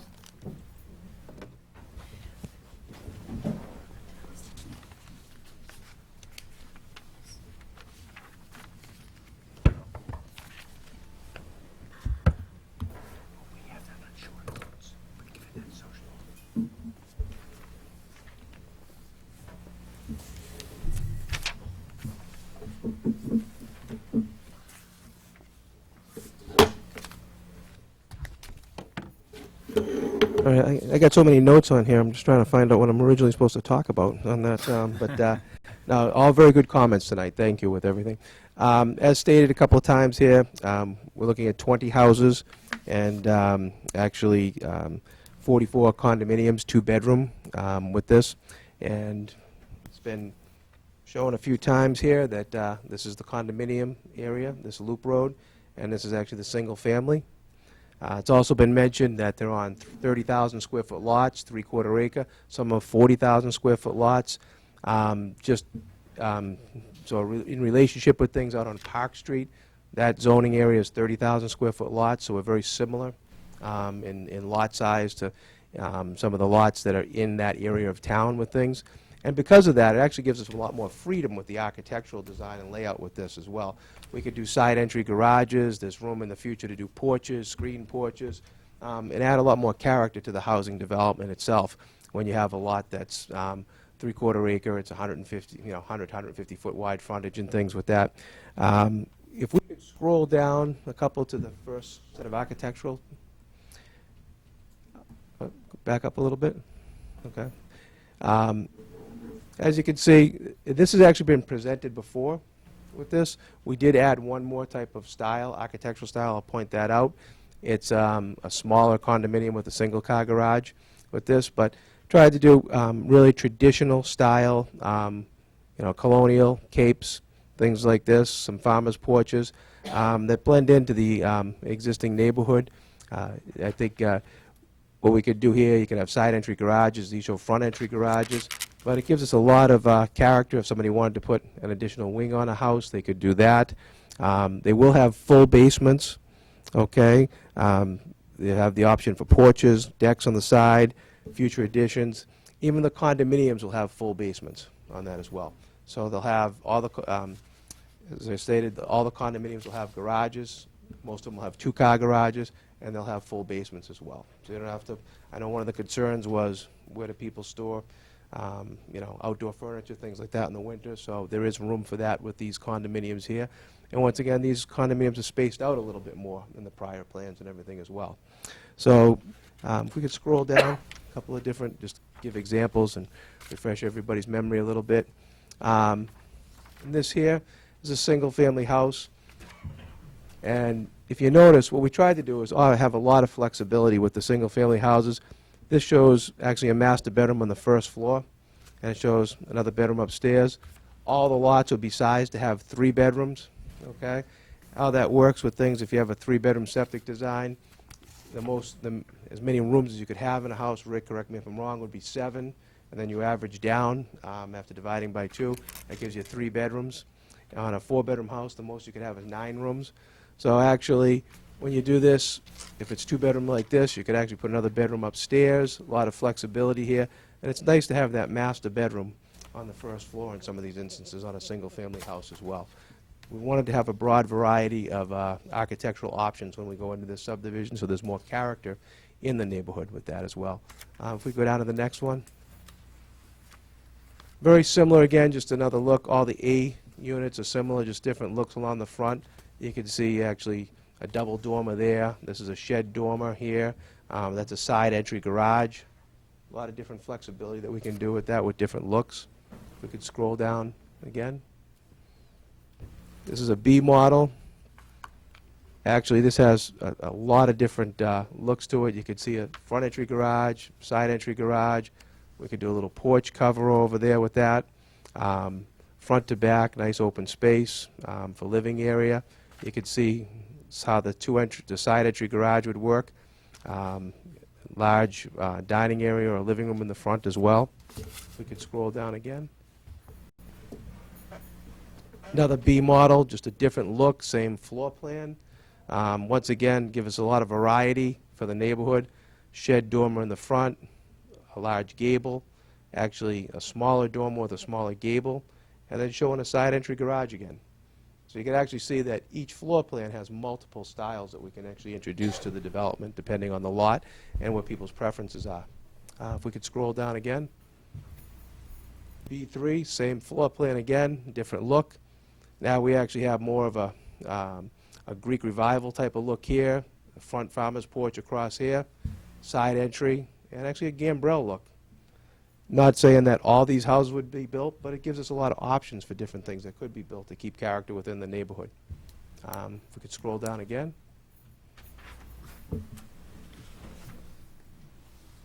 This is a C type, okay? I should mention with this as well is that the single-family houses, square footage actually range from about 1,800 square feet to 3,000 on that. So they could actually go a little bit even larger. And if people add additions on and do some things like that. So you're talking about a neighborhood that has, you know, a lot of character and creates value for this whole area and neighborhood and town as well. This is a C model. Once again, you get a large room in the front, large living space here, side entry garages. This actually has 3 bedrooms upstairs, like this, one over the garage. And you can see the different looks. Actually, this is a neat one here with a gable within a gable, like that. Same thing, split dormers, and just all the different looks that we can do with the same floor plan. Next slide. Okay. Same thing, it's a C model again, just different looks. Double shed dormers, gable with the 2 single dormers, side entry garage, just different looks, same floor plan. A lot of different variations that we can offer. We can move down again. It's a D type. This house we've actually built in Norfolk. It's on Nichols Way. That's actually a real picture with that. This house is a little bit larger. It's between 2,700 3,000 square feet. Be a 4-bedroom home. You can have the straight entry garage or a side entry. We do have that capability. And actually, if anybody wants to take a look at Nichols Way, it's actually off of Holbrook Street. Those lots are 20,000 square feet. So these will be 30,000 in this development. So it gives you an idea of just, you know, even spacing on a smaller lot and how it looks like. But this is some different variations, side entry garage, gable within a gable, just different looks, same type of house. This is a very attractive house. It really sits nice and has great curb appeal. Scrolling down again. This is Unit E. Same thing. Actually, we've got a couple rooms in the front here. Could be a living room, dining room, or den. Large family room. Mud area as you come in through the back. And then we have, this is a 4-bedroom plan here as well. A little bit bigger with things and gives you a different idea of the looks as well. We could scroll down again. We've built this house as well. This is a nice house for a corner lot. It actually has a back garage like this, and it actually has that nice farm-style look as well. It's a 3-bedroom home. It's got the front porch, and then the driveway comes around the back on the side like that. And it's really nice if it's a corner lot. You can have the street here, another street coming up there, You can have the driveway coming off a side street. And actually, for a side entry garage, we do have some narrower lots. It works out really nice as well. If you do have a little narrower, it gives a great distance between the houses on each side, and you can come up with a driveway on the side as well. Once again, different variations. You can see the farmer's porch across the front, and then actually here you see the gable reversed going this way, and this is a front gable, which is what you see here as well. If we could scroll down again. Unit G, actually, I have to tell you, it's one of my favorite houses. It's just an adorable Cape, 3-bedroom. Love the farmer's porch in the front. The double split dormers here, a larger double dormer there. Front to back family room, kitchen. This is a dining area, or it could be a den. And then you have the 3 bedrooms above, and oftentimes this can be expanded to a large storage area. We've done cedar closets in there, walk in like that, or actually even expanded large closets that go in here off of each bedroom. And in some instances, we could turn that into a 4-bedroom house as well. A lot of different looks to it. This is the front entry garage. You can have a side entry garage, one large dormer with a gable in the front of it here. A lot of nice looks, really, really attractive house, throwing back to that New England Cape Cod charm style with this as well. Next floor plan. Unit H, this is actually on Nichols Way as well. There's a few homes like that up there. This actually goes back, it's more of a salt box type of style. It has a federal front, and actually side entry going into a mudroom, 4-bedroom house, family room that goes off the back. Once again, I feel as though we're offering a lot of architectural styles with this development for people to choose from. Scrolling down again. This is the condominiums. Look at a couple of different styles here. Rick did mention there was 3 different styles with this. We could scroll from this down. First, next slide, okay. I would say this is the mid-size model here, 2-car garage. With this, you actually have coming in from the garage through here, you have your foyer, a little mudroom, half bath, large family room, eating area, and then the kitchen. You have it upstairs, goes up here, and you have your 2 bedrooms upstairs with that as well. This is actually showing 3, but this could be done with the 2. Okay, if we could scroll down again. This gives us, that's a plan with the side entry garages for the condominium. If we can make that work in some areas, we'll be looking at that. Same type of thing again, 2-bedroom. You come in, you have the family room, eating area, kitchen, and then we have larger upstairs. My battery's dying here. This is showing 3-bedroom, but it could actually be a 2-bedroom with 2 larger bedrooms is what we'd show on that as well. Scrolling down. That plan actually came from the original Abbeville. There were some 3-bedroom condominiums, but we can make that 2-bedroom with 2 larger ones. And then this one here is this is a larger condominium, and actually this has the master bedroom on the first floor. So we have 4 of these units that are there. Actually, if somebody, sort of an empty nester, they want the bedroom on the first floor, gives that opportunity as well. And then you have a bedroom on the second floor with an open loft area. Scrolling down again. And then the smaller, this is just a single-car garage with this. And you come into the front door, you have kitchen, front to back kitchen, family room, and then upstairs you have 2 bedrooms. If we could scroll down again.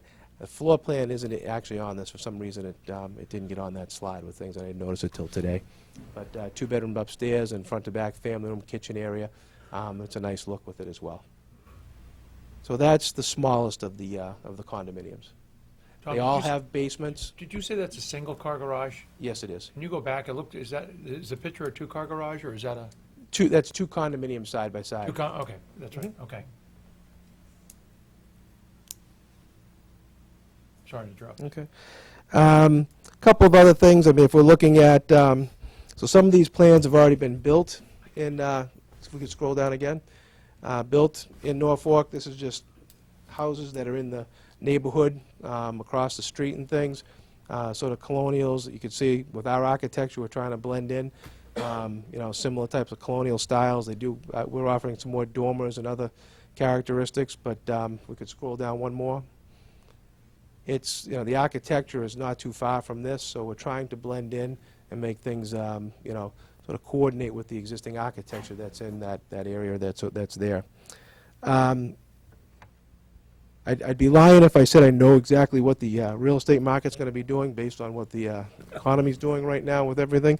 But, the condominiums we're looking to propose in the $500,000 range, and the houses in the, probably the $600,000 range. We'll have to see how that goes over the next few months with things. But that's what we're looking at with that. In one of the future meetings, we're actually going to, I'll develop a construction management plan with this. It's good to have comments coming from the group here before I develop that construction management plan, because there's a lot of effort and a lot of information that goes into it. And taking from some of Mr. Diamond's comments, I was thinking about that and, maybe looking at the site. I know there's some very steep hills and things back there that are exposed, sandy types of material and things. I think it would be a good idea is to develop that construction management plan, and actually we could probably stake out center line with some grades and stuff like that, Rick, because in those areas, in the front of the project, there is a cut and there is material that's going to be pushed down to fill in those lower areas, so those slopes are reduced. But it might be actually, what was the average fill down there, Rick? 8, 9 feet, 10 feet or something? Yeah. Yeah. So it's 8, 9 feet, 10 feet that's being brought up, so that helps reduce that overall slope of the hill.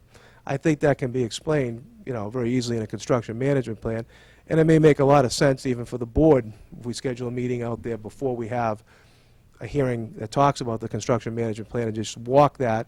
You can see what the fills are, see where we're taking material, moving it on site, and, I would just have to check with the owner of the property, but I don't have a problem bringing, a few people out there as well on that, but I'd have to just verify with them on that. But I think that might be something that if the board wants to see, I'd be happy to do that. And I think it would make a lot of sense as we present the construction management plan, maybe, shortly thereafter with that. Also talked about, Rick mentioned it's about a 23,000 cubic yard fill. That's actually something that works a little bit to our advantage here. Not only are we not exporting material, but if you think about it, when we dig 60 foundation holes, you generate material. So the idea is you bring your road to grade, but off the road it's lower. So when you're actually excavating a foundation, you have a place to dump it on site. We're not hauling it off site. So we can do that, keep it on site. When you're doing septic systems, same thing. Sometimes you got to find better material. You dig out, you have places to dump it and things like that. Also, we are going to have to import construction material, that is I can almost guarantee there's not suitable material on the site for, a road base, dense graded material for a sub base before asphalt. Obviously, we're going to have to bring in concrete. All that adds quantities together, which reduces the overall import that you'd have to bring into the site. So it's actually good that we have some room for material and things like that, because we are going to generate material when we put utilities in the ground and things as well. I can look at that a little bit closer as we get into a construction management plan. But I think overall there were some great comments here tonight, and I can work with the construction management plan, put that together, and it may make a lot of sense to walk center line and give everybody a feel for what is happening. I think pretty much wrapped up. Good. Bill, I know Glenn made a few comments on the architecture. Did you want to elaborate at all, or do you want to have him take a little deeper look at that, or? Yeah, well, I don't think Glenn's commented. Yeah. I think he gave a brief. Yeah, I think that was actually on 194 Main Street. Is it? No, I take it back. I'm Yeah. sorry. That was on 144 Seccong, I believe. So Glenn will be looking at this. I think many of the units are similar to what was proposed earlier, so he's already looked at that. But he will be taking a look at the revisions. Yeah, you take a good look at the garage doors. I know that's always been a concern of his, is too many garage doors facing the street. Right. So, And also, just for everybody's information and things, the landscape plans, this is the first time they've been presented tonight. We were working on them and things, but we just felt as though that the landscape plans, the architecture's been seen before, but the landscape plans, the lighting and things like that, this is the first time actually Beta's seen them as well. But I just thought it made a lot of sense to present that to the board, to the audience. Beta can take the plans and and have comments on it, and we can review it the next hearing and things like that. So just so everybody knows, that nothing was submitted before anything else. You guys are seeing it first as the board is seeing it tonight as well. Thanks, Tom. Questions from the board? Tim? No. Kevin? I won't ask a question, but I'll make a comment. You want to what? I said, I won't ask a question, I'll just make a comment. You can make a comment. I just wanted to say that, one of my biggest pet peeves whenever I'm driving around is just looking into a development and just seeing cookie-cutter homes just strewn across the site, and I appreciate trying to come up with some variation across the site with regards to architecture. I won't name any towns or anything like that, but it really just drives me nuts, so. Mike? What's that? Thank you. Okay. Good, Josie? I'm very pleased that you've been receptive to input from your neighbors, which is great. I did have another question. A lot of these newer developments now have the electrical and cable lines now placed obscurely hidden, not underground, not necessarily straggled all over the place. I was just curious about that, what the plans were for that. It's all underground utilities. It is, okay, that's good. Thank you. Good. All right, good. I will now, I'll open it up to other comments that the public has at this time. If anybody has any comments they want to make? Karen? I have questions for the first one too, but I do have on the architecture, more like the neighborhood one. I do appreciate different neighborhoods because I don't know how some people in those other neighborhoods find their house because they all look the same. So thank you for that. But do you have a question? One, he stated the square footage of the houses on Park Street. It's not that close to Park Street. The square footage of all the other houses in the neighborhood is at least double the size of the square foot of the land. So it's not in the neighborhood, the amount of land. It might be on Park Street, but it's got to be a pretty long distance down Park Street. So it's not exactly of the neighborhood. It's exactly of a perimeter of a street you get to before you get a few streets before it. So it's not really the neighborhood, but it's not a big pain point either. But it just was a bit misleading. You lost me. Yeah, so Completely. So you see that land? That's just the front of the house. Yeah. They have just as much land in the back of the house and just as much land in the side of the house. In that development, there'd be 15 houses in just that person's one lot of land. He was mentioning it's 40,000 and 30,000 square feet lot, and on Park Street, they're 50,000 square foot lots. That is not in this neighborhood, that it is. It's a, I forget what zone it's called, but our zoning is a much larger zoning area, so it's not exactly of the neighborhood. He said on Park Street, they're 50,000 square feet, and these are 30 and 40, very similar, but we're not Park Street. So, I think the comment was this is in the R3 district, yeah. which requires a 30,000 square foot lot. So I think that's the point, is that these are I don't rather think the large neighborhood lots. is. These meet subdivision regs for a lot. I'll let you expound. In the area off of Lawrence Street and in that zone, it's actually 55,000 square foot zoning required. These lots that we're proposing is 30,000 and 40,000 square feet. When you go on Park Street, it's a different zoning district. I think up through Berkshire and some of those streets, it's only 30,000 square foot minimum requirement. So all I was saying is that not in the immediate area, but not too far away, these lots would be in compliance to the underlying zoning on that. That's all I'm saying. Thank you. What was the, Tom, what was the original Abbeville? Do you remember what the average size lot was there? Version 1, 2, 3, 4, 5. Version 7. Got to think a couple years back. I think Yeah. it was close to 20,000. Yeah, okay. Go ahead, Karen. I agree. Also, is there, so where these houses are, will there be allowed additions and pools and, I don't know what else people put on there, sheds and wells for irrigation? I don't know. Whatever homeowners like to do additional once they move in and figure out, what will work best for them. you want to take a stab at that? There's certainly enough room to put additions on and do things in a 30,000 square foot lot. You know, that's something that we're going to have to sort of negotiate on a waivers list here with things, you know, as far as setbacks and what can be on there for impervious. But I imagine that really it shouldn't be any more restrictive than the existing 30,000 square foot zone that's allowed in other areas of town. And that's what I would, you know, probably expect that we can try to work something out to it. Okay. Go ahead, Karen. And then we didn't hear, this is affordable housing, right? What is the percentages of affordable housing? And of those architectural ones, which are there specific ones? I assume the small one-car garage would that be just all the affordable condos, or would it be equally distributed amongst the equally, you know, the different models of condos and houses? To answer that question, actually 25% of the total quantity of condominiums and houses has to be affordable. That 25% has to be equally distributed on the architectural style.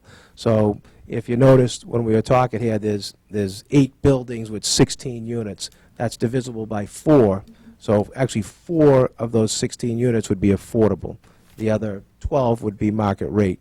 And we have to keep very, very close right onto those parameters with things. So actually it's basically 1/4 of the architectural style. Okay, thank you. And then for the architecture, I think you said most of it's a construction plan. You'll provide within the construction plan how all the vehicles will be coming that, you know, will be, you know, providing the, I don't even know what they'd provide, even the roofing for the roofs and the septic tanks and all that stuff. Will all that be laid out in the construction plan? It'll probably be very similar to what we had in the original Abbeville, but probably a little bit scaled down because we're not going to have the cuts and fills as much. But there will be a construction plan, and as they get closer to letting us know what their cuts and fills are going to be, we can talk about truck traffic and all the material coming in. So I think it will be very, if you remember, Sean Reardon from Tetra Tech put together a pretty comprehensive construction plan. Obviously, it's a much smaller development, but I think it will mirror that type of construction plan. Correct, Tom? It will, and just, actually, we were the one who prepared the construction plan. Sean reviewed it. All okay. right. Paid for it, that's for sure, right? I paid for him to review it, yes. All right. Go ahead, Karen. And then for the condos, is every condo responsible for their trash, or is there, I don't know, like a trash, you know, dumpster, you know, throughout the condo facility?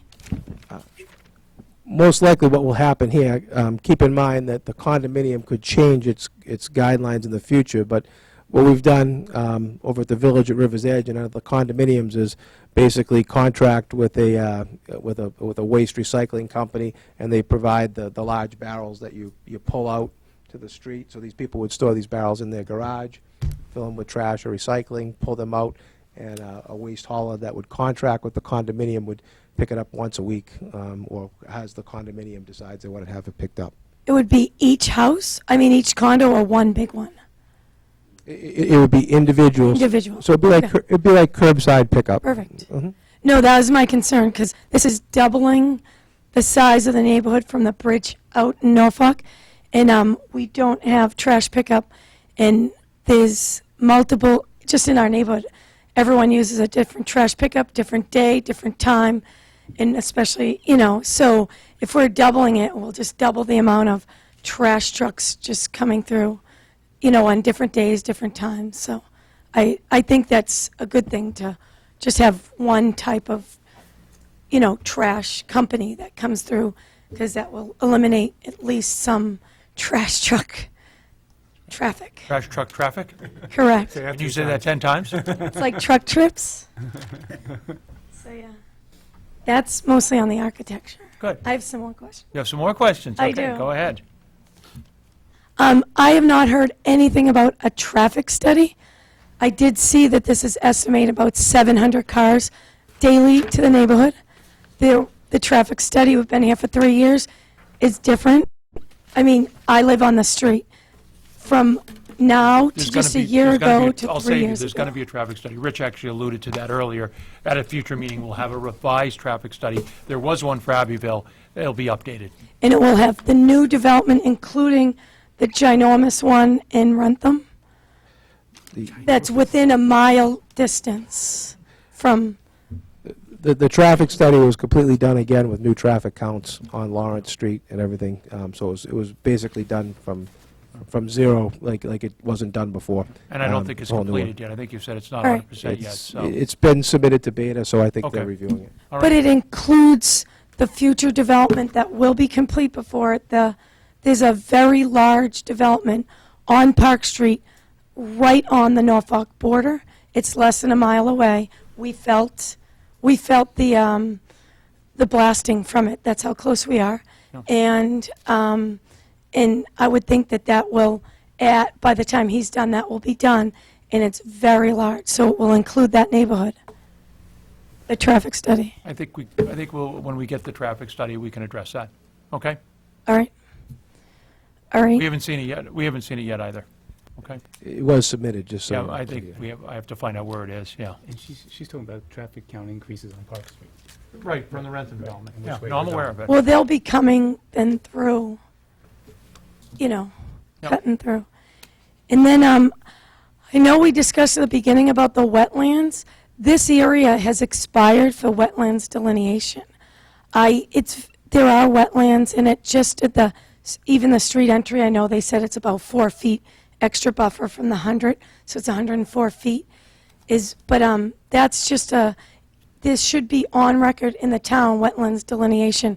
And if not, if something goes wrong, then the town is responsible later, right? There actually is wetland delineation. The Concom and Janet DeLonga has been out there and actually reviewed the flags again.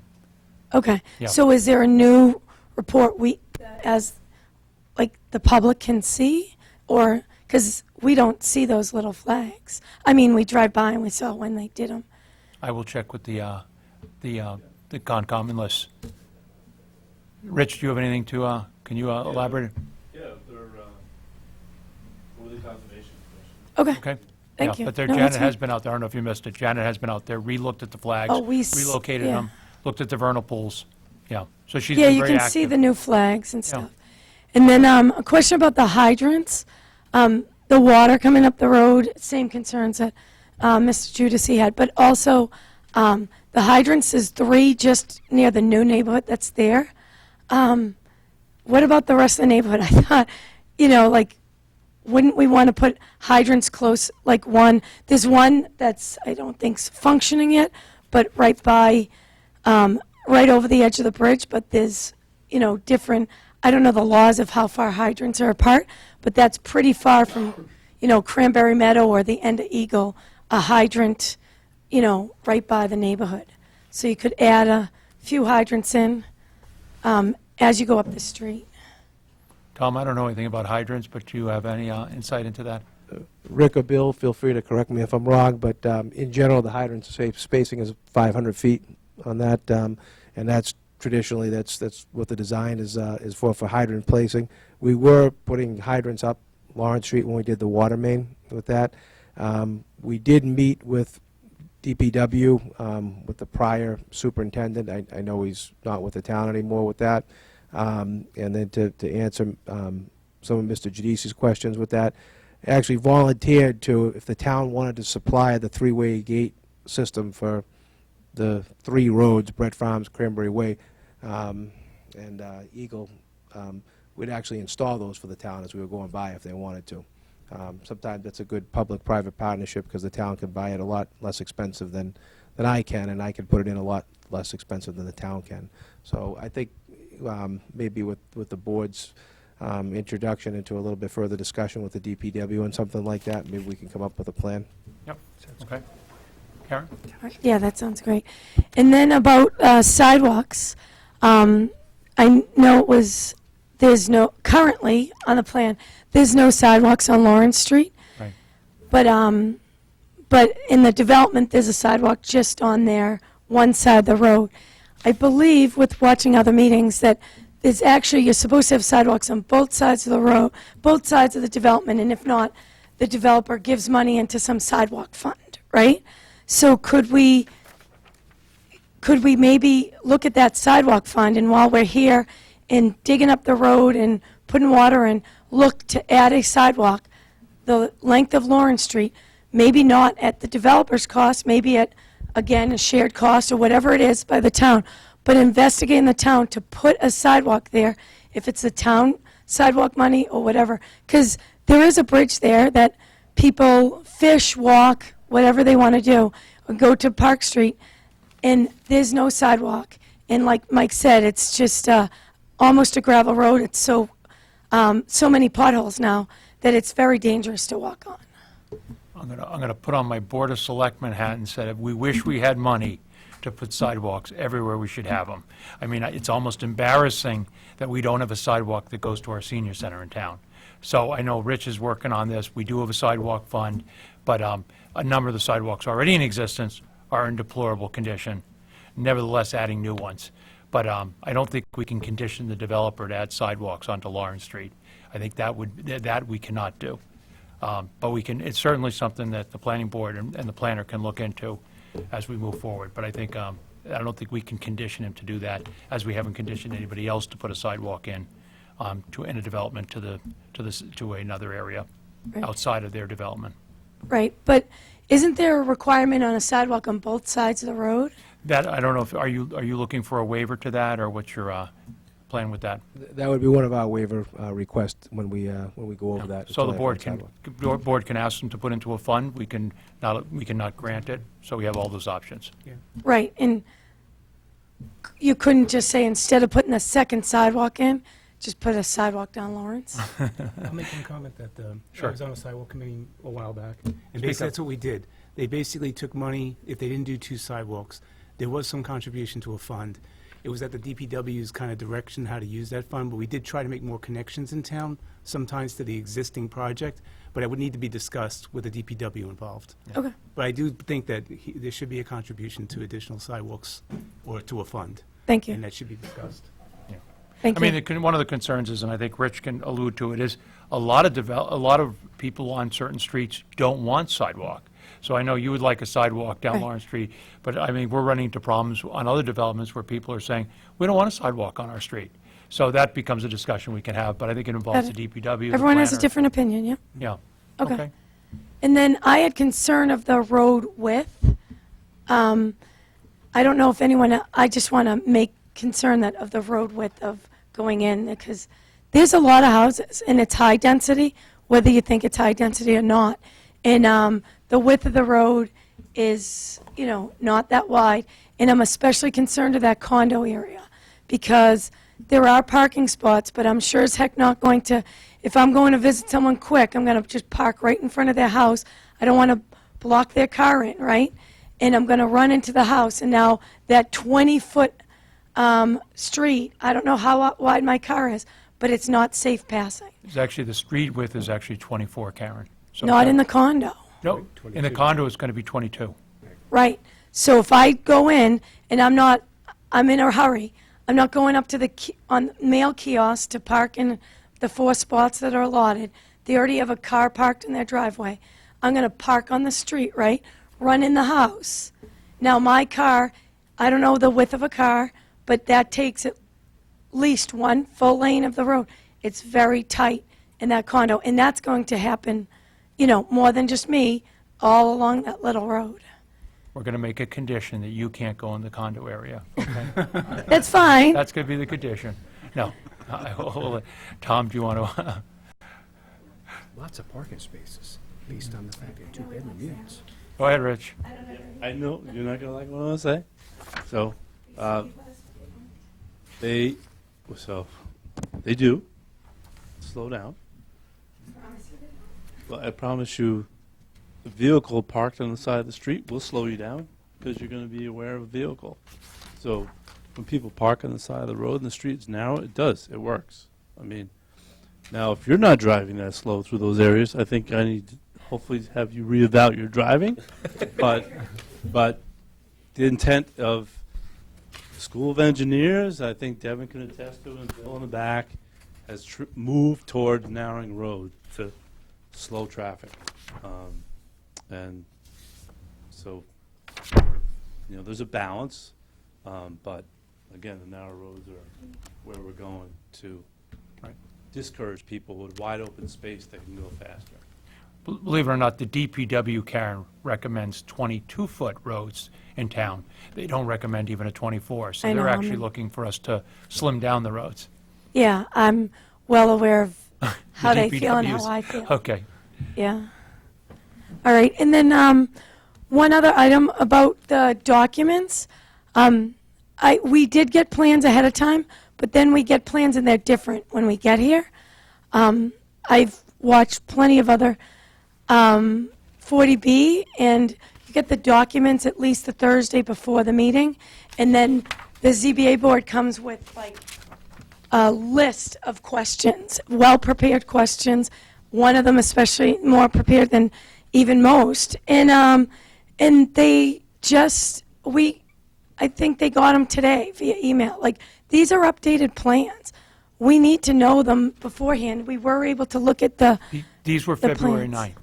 They were not. Yep. They admitted they're not No, the I same. think these are February 9th plans, are they not? They're not. These were February 9th, with the exception of that one area where we eliminated that one cul-de-sac. We did not get we didn't get the architecture plans, we didn't get the landscape plans, and the plans that he's referencing is a different plan that was shown tonight. So, Actually, the architectural plans have been presented numerous times. Only one new architectural plan was presented tonight that wasn't presented in prior hearings, the single garage condominium style. The only difference that was on the plans that was submitted from February 9th to now, where actually we took some of Beta's comments and just thought we'd try to expedite the process here and come tonight with a plan that actually showed at least trying to address that comments where the ledge and the slope was, and we pushed back, as Rick said, and adjusted, took out 2 houses from there and just adjusted that so that we could reduce potential ledge removal and grading in that area with things. So that was based on just the last couple of days with that, but otherwise the roadway layout, the condominium roadway layout, the entranceways, everything as far as that goes was all the same. Will you get that plan to Amy as well? Everything was submitted. Betsy's got it now, the new plan with the And cul-de-sac. Okay. and the landscape plan, as I mentioned, we just thought it was better to present that tonight. Right. And explain it, have Matt explain it. He's does a really nice job with the landscaping, and just thought it made more sense to show everybody with that. And I believe we'll have a follow-up hearing with landscape comments when everybody can have a chance to review it, and Beta can have a chance to review it, and we'll address those comments at that time. okay. That's Okay? good. Yep. All right. One of the things we're going to, is there somebody else? Oh, Mike? Go ahead. Sorry, just one quick clarification. Mike Judici, Eagle Drive. I think I saw it somewhere in writing. I didn't hear it addressed tonight. I just want to confirm the condo units are ownership, no rental units. Is that correct? That is correct. The whole development is for sale. Thank you All very for much. sale units. Appreciate that. Good. One other question? Sure. Chris Wagner, Park Street. Just it kind of crosses civil and landscape, but we talked about ledge removal and previous concerns with that large outcrop, and it's kind of hard to tell, like on the plans, where that is, if it's that green space in the middle of the condo units, and I think doing a walkthrough would help everyone get an idea of where it is, but just curious on, like, are you filling around that area? Because it seems like the potential ledge removal that you decreased is kind of off to the side, but just any kind of clarification we can get on that? Yes, you're correct. There is some filling taking place around that. Then the ledge removal anticipated in that area would be for the foundation for the house and the area around the house that we showed, that green ledge removal area. Okay. Anything else? Sure. Mark Pauly, Lawrence Street. So we talked about the parcel of land being, I think it was like 66 acres, and the developed portion of it being significantly less. What happens to the non-developed acreage? Is it part of the association, or is it, like, who owns that land after the development's complete? It was actually going to be part of the condominium association, but if the town has any interest, I mean, I think the town of Norfolk does own land that's adjacent and behind it. I think it, So if they did want to add this to it, we would have to place a nitrogen restriction on the property, but I'd be open to, you know, creating a public access to that and having it attached to the town of Norfolk land. That's up to the ZBA if they would entertain that. I'd be more than happy to consider that and do that. 'Cause right now, it's just vacant with the condominium association. Right. Karen? Sure, one more, Karen, only because it's you. Currently, there's an easement for, there's like telephone wires, I don't even know, or power, I don't know. I don't think it's being used now, but there's easement, and there was recently crews in there. I'm not sure where that is. And also, in retrospect for his comment, is that it's tough for us, even with the walk. Not everyone can go on a walk. And we asked for this with the original Abbeville, just some sort of like, take a Google shot or whatever, what it looks now, because, you know, you can see it now pretty well. There's not a lot of trees and stuff, or drone shot, and then place where the houses are going to be over. I think that picture would help a lot of people understand, oh, that's where the outcropping is and stuff. And as you know, I'll wait for the construction management plan, but the blasting is of great concern. So I think that will help, you know, ease some of our nerves of, you know, where the rock outcroppings are. There's not a house sitting directly on it, things of that sort. And then the easement for the telephone wires. I'll let Rick answer this, but I think that the outcropping is right on the plan with the house foundation that's shown. That's correct. The outcrop is shown, and I believe there's a label.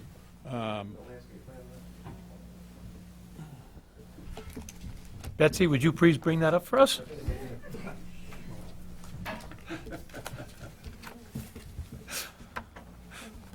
She cute. So bad, huh?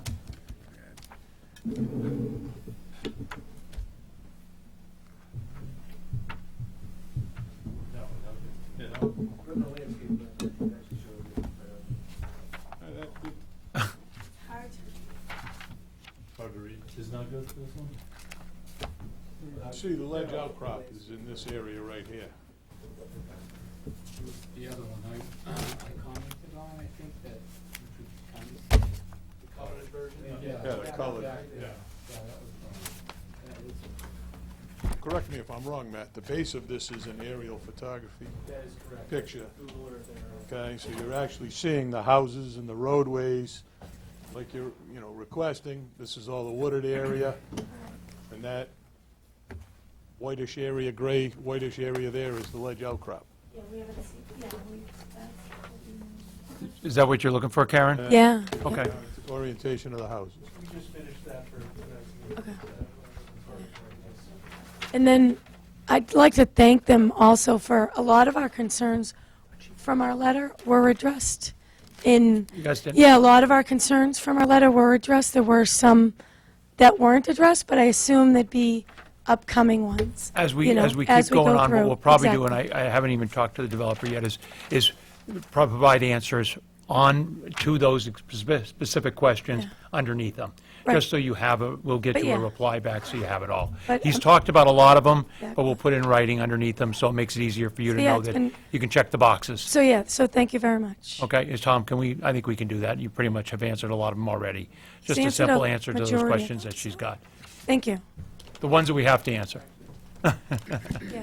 I Go assume ahead. they're coming. I'm not sure who prepared that document, but could we get it in a Word format so I could just Yeah, I have the most, like I said, recent version, definitely get it in the works, yeah. yeah, that we could just add right underneath it. Okay. All right. Good. Okay. John, do you have any, oh, Sandra has one more. This is Ed. So there was nice selection of homes. I'm just wondering, I have two questions. So will people be able to buy the lots and then decide the homes, or are you going to space the homes out for variety? They wouldn't buy the lot. They would actually buy the house and the lot from us all at one price with that. And what we do is, there's obviously certain houses that fit better on certain lots. So, you know, we might say on this lot, you can have an A, C, or D. And then what we would do is, based, say, like on a C, there's like 3 different elevations on the front. We wouldn't put the same one next to each other. So then it would break, you know, so we'd break it up like that. So they would have an option to choose which house they want, but they may not be able to have the exact house they want on the exact lot based on how it fits. And then on this beta comments, they did recommend the, like the contour lines as they exist, and then the next contours as it would be built on 2 separate drawings. Is that going to be something you can prepare? He just said applicant should screen back the existing features on all proposed plans to improve readability. So what the comment is that the existing contours would be a little lighter color to help create a contrast between the existing and proposed, so that will be done. Could it be on 2 different drawings? They are. There is an existing conditions set of plans that has nothing but the existing contours on it. No proposed contours, houses, nothing. That's included in the plan set. Okay. All right, thanks. Thank you very much. Okay, great. All right. John? Well, just at this point, we'd like to request a continuance, but also try to establish some dates for future meetings, for traffic and for the construction management plan. I figure the next meeting we'll do traffic, an update on the civil, probably do the landscape peer review and architectural peer review. Do you think we can hit both those in the next meeting? Or do you think you'll be prepared, correct? Yeah, we can be prepared. I'm not sure. The date? Traffic, Okay. landscape, and architecture can all happen at the same meeting. I mean, we I can be think- prepared, however the board wants to do it. I would think we can do traffic, architecture, and traffic.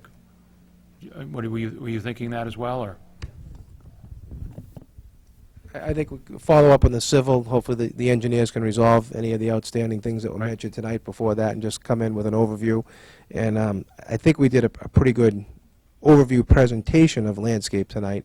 So if I guess we would set the meeting date. I guess I would ask Bill, when did he think he could review these and get comments to us and to the board, so we'd each have, you know, like a week or so to look at them before the next hearing. Want to make Devin happy.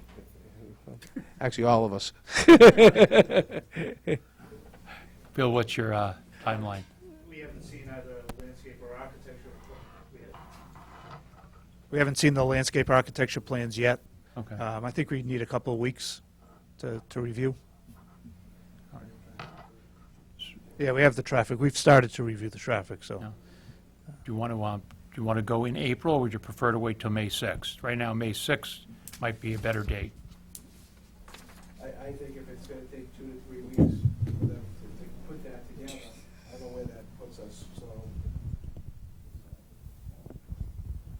And again, I can't tell you what's going to happen on May 6th, because who knows, we might be teleconferencing this by then, who knows?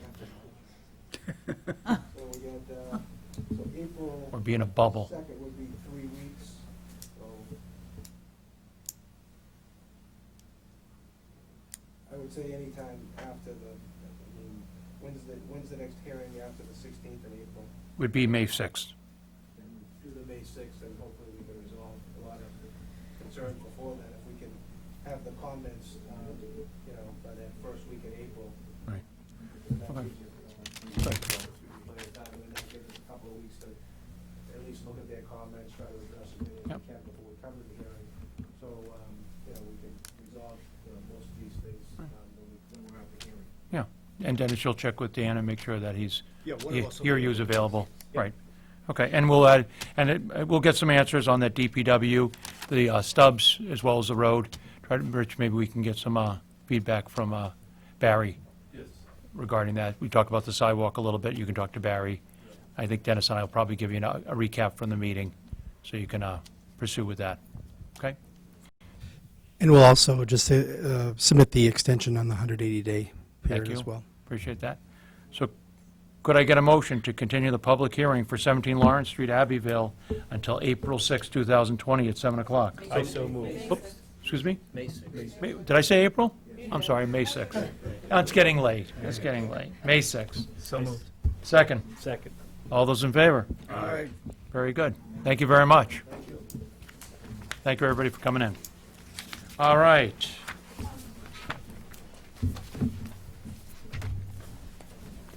Did you get that, Betsy? May 6th? May 6th, let's see where I'm We have, under some old business, we have 19 Shire Drive. Rich, do you want to sort of update us, the board, on that? What's happening with that? That was formerly 7 Phillips Way, which we all recall. We've discussed, yeah. Yeah. As you know, you had closed the public hearing on the special permit request. I know it was raised by Devin, the relation to where the parking with the vehicles were. And after being alerted to that, spoke to the applicant, and they've redesigned the site so that way the parking is actually to the rear of Phillips Way, not to the rear of the building, because they had actually the front of the building is really on the side of the lot.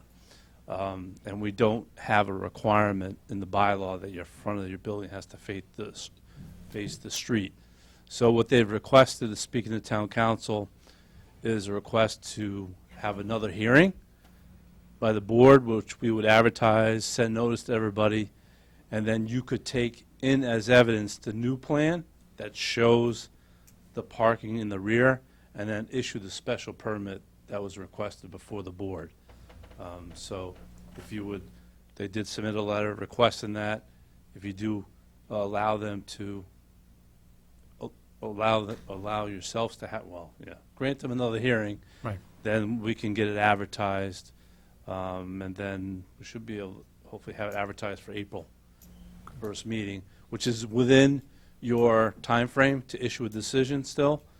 If you need a little bit of time, we can ask the applicant just to grant an extension of time for you to act, so you can draft it and then get it filed.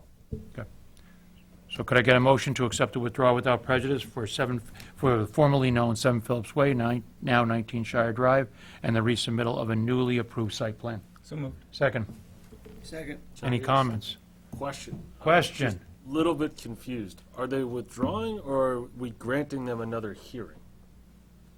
They are withdrawing and asking for us to grant them another hearing within the time frame that we would have to issue a special permit. So is that a Withdraw without prejudice, plus, and they're doing it, town council has told them to do it within the time frame we could grant a special permit to avoid the 2-year, the fact that they couldn't resubmit. Okay. Okay? Make sense? Yes. Okay. Any other discussion? We have a motion, it's seconded.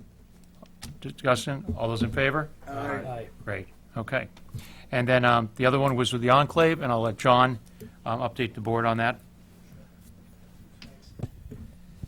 So recently it was brought to our attention that Mass Housing was recently decided to adopt the Department of Housing and Community Development policy on age-restricted housing, which basically is a policy whereby if a municipality would restrict children under the age of 18 from an age-restricted housing project, that the affordable units would not be counted towards the subsidized housing inventory. The DHCD adopted that policy back in February of 2018, and You can leave, Rich. No, what are you doing? Oh, Sue's there, okay. I thought you were talking to your wife. Bring home bread and milk. Go ahead, sorry about that, either. John. So since that time, after the adoption of that policy, we had inquired of Mass Housing as to whether they had adopted that age-restricted policy. And at that time, which was probably in March or April of 2018, Mass Housing had indicated that they had not. And so just to double check, and as a belt and suspenders approach, we contacted the DHCD to make sure the DHCD did not believe that their own policy did not apply to mass housing projects, meaning the New England Fund projects. And we had confirmation in writing that the age-restricted policy didn't apply to the mass housing NEF funded projects. So that meant that we could restrict children under the age of 18 under that scenario. And so since that time, Mass Housing has decided to change their policy to align with the DHED's policy, but never told anyone. So I had a discussion. Well, actually, we received an email or correspondence from Mass Housing indicating that they were now adopting the age-restricted policy for New England Fund projects like the Enclave project. And immediately upon receipt of that correspondence, I contacted the DHED's General Counsel, Roberta Rubin, and indicated that it would be unfair to apply that policy given what had happened with respect to the representations made, not only to me back in 2018, but also to the board when I had submitted a letter to the board back in April of 2018.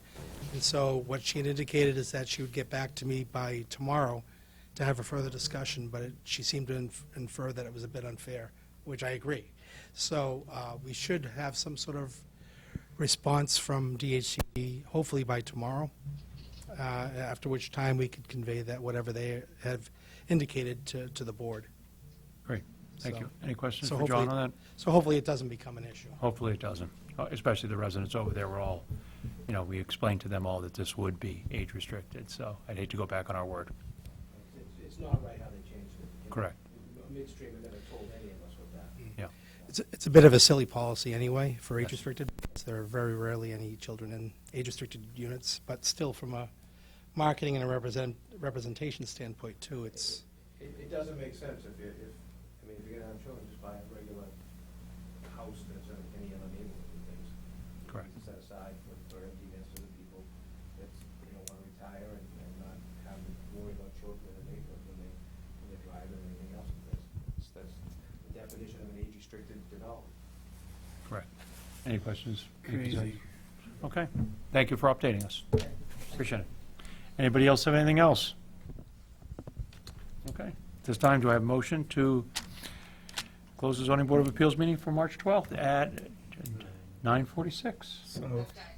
Second. Second. All those in favor? Aye. Good night, thank you very much. Good night, sir.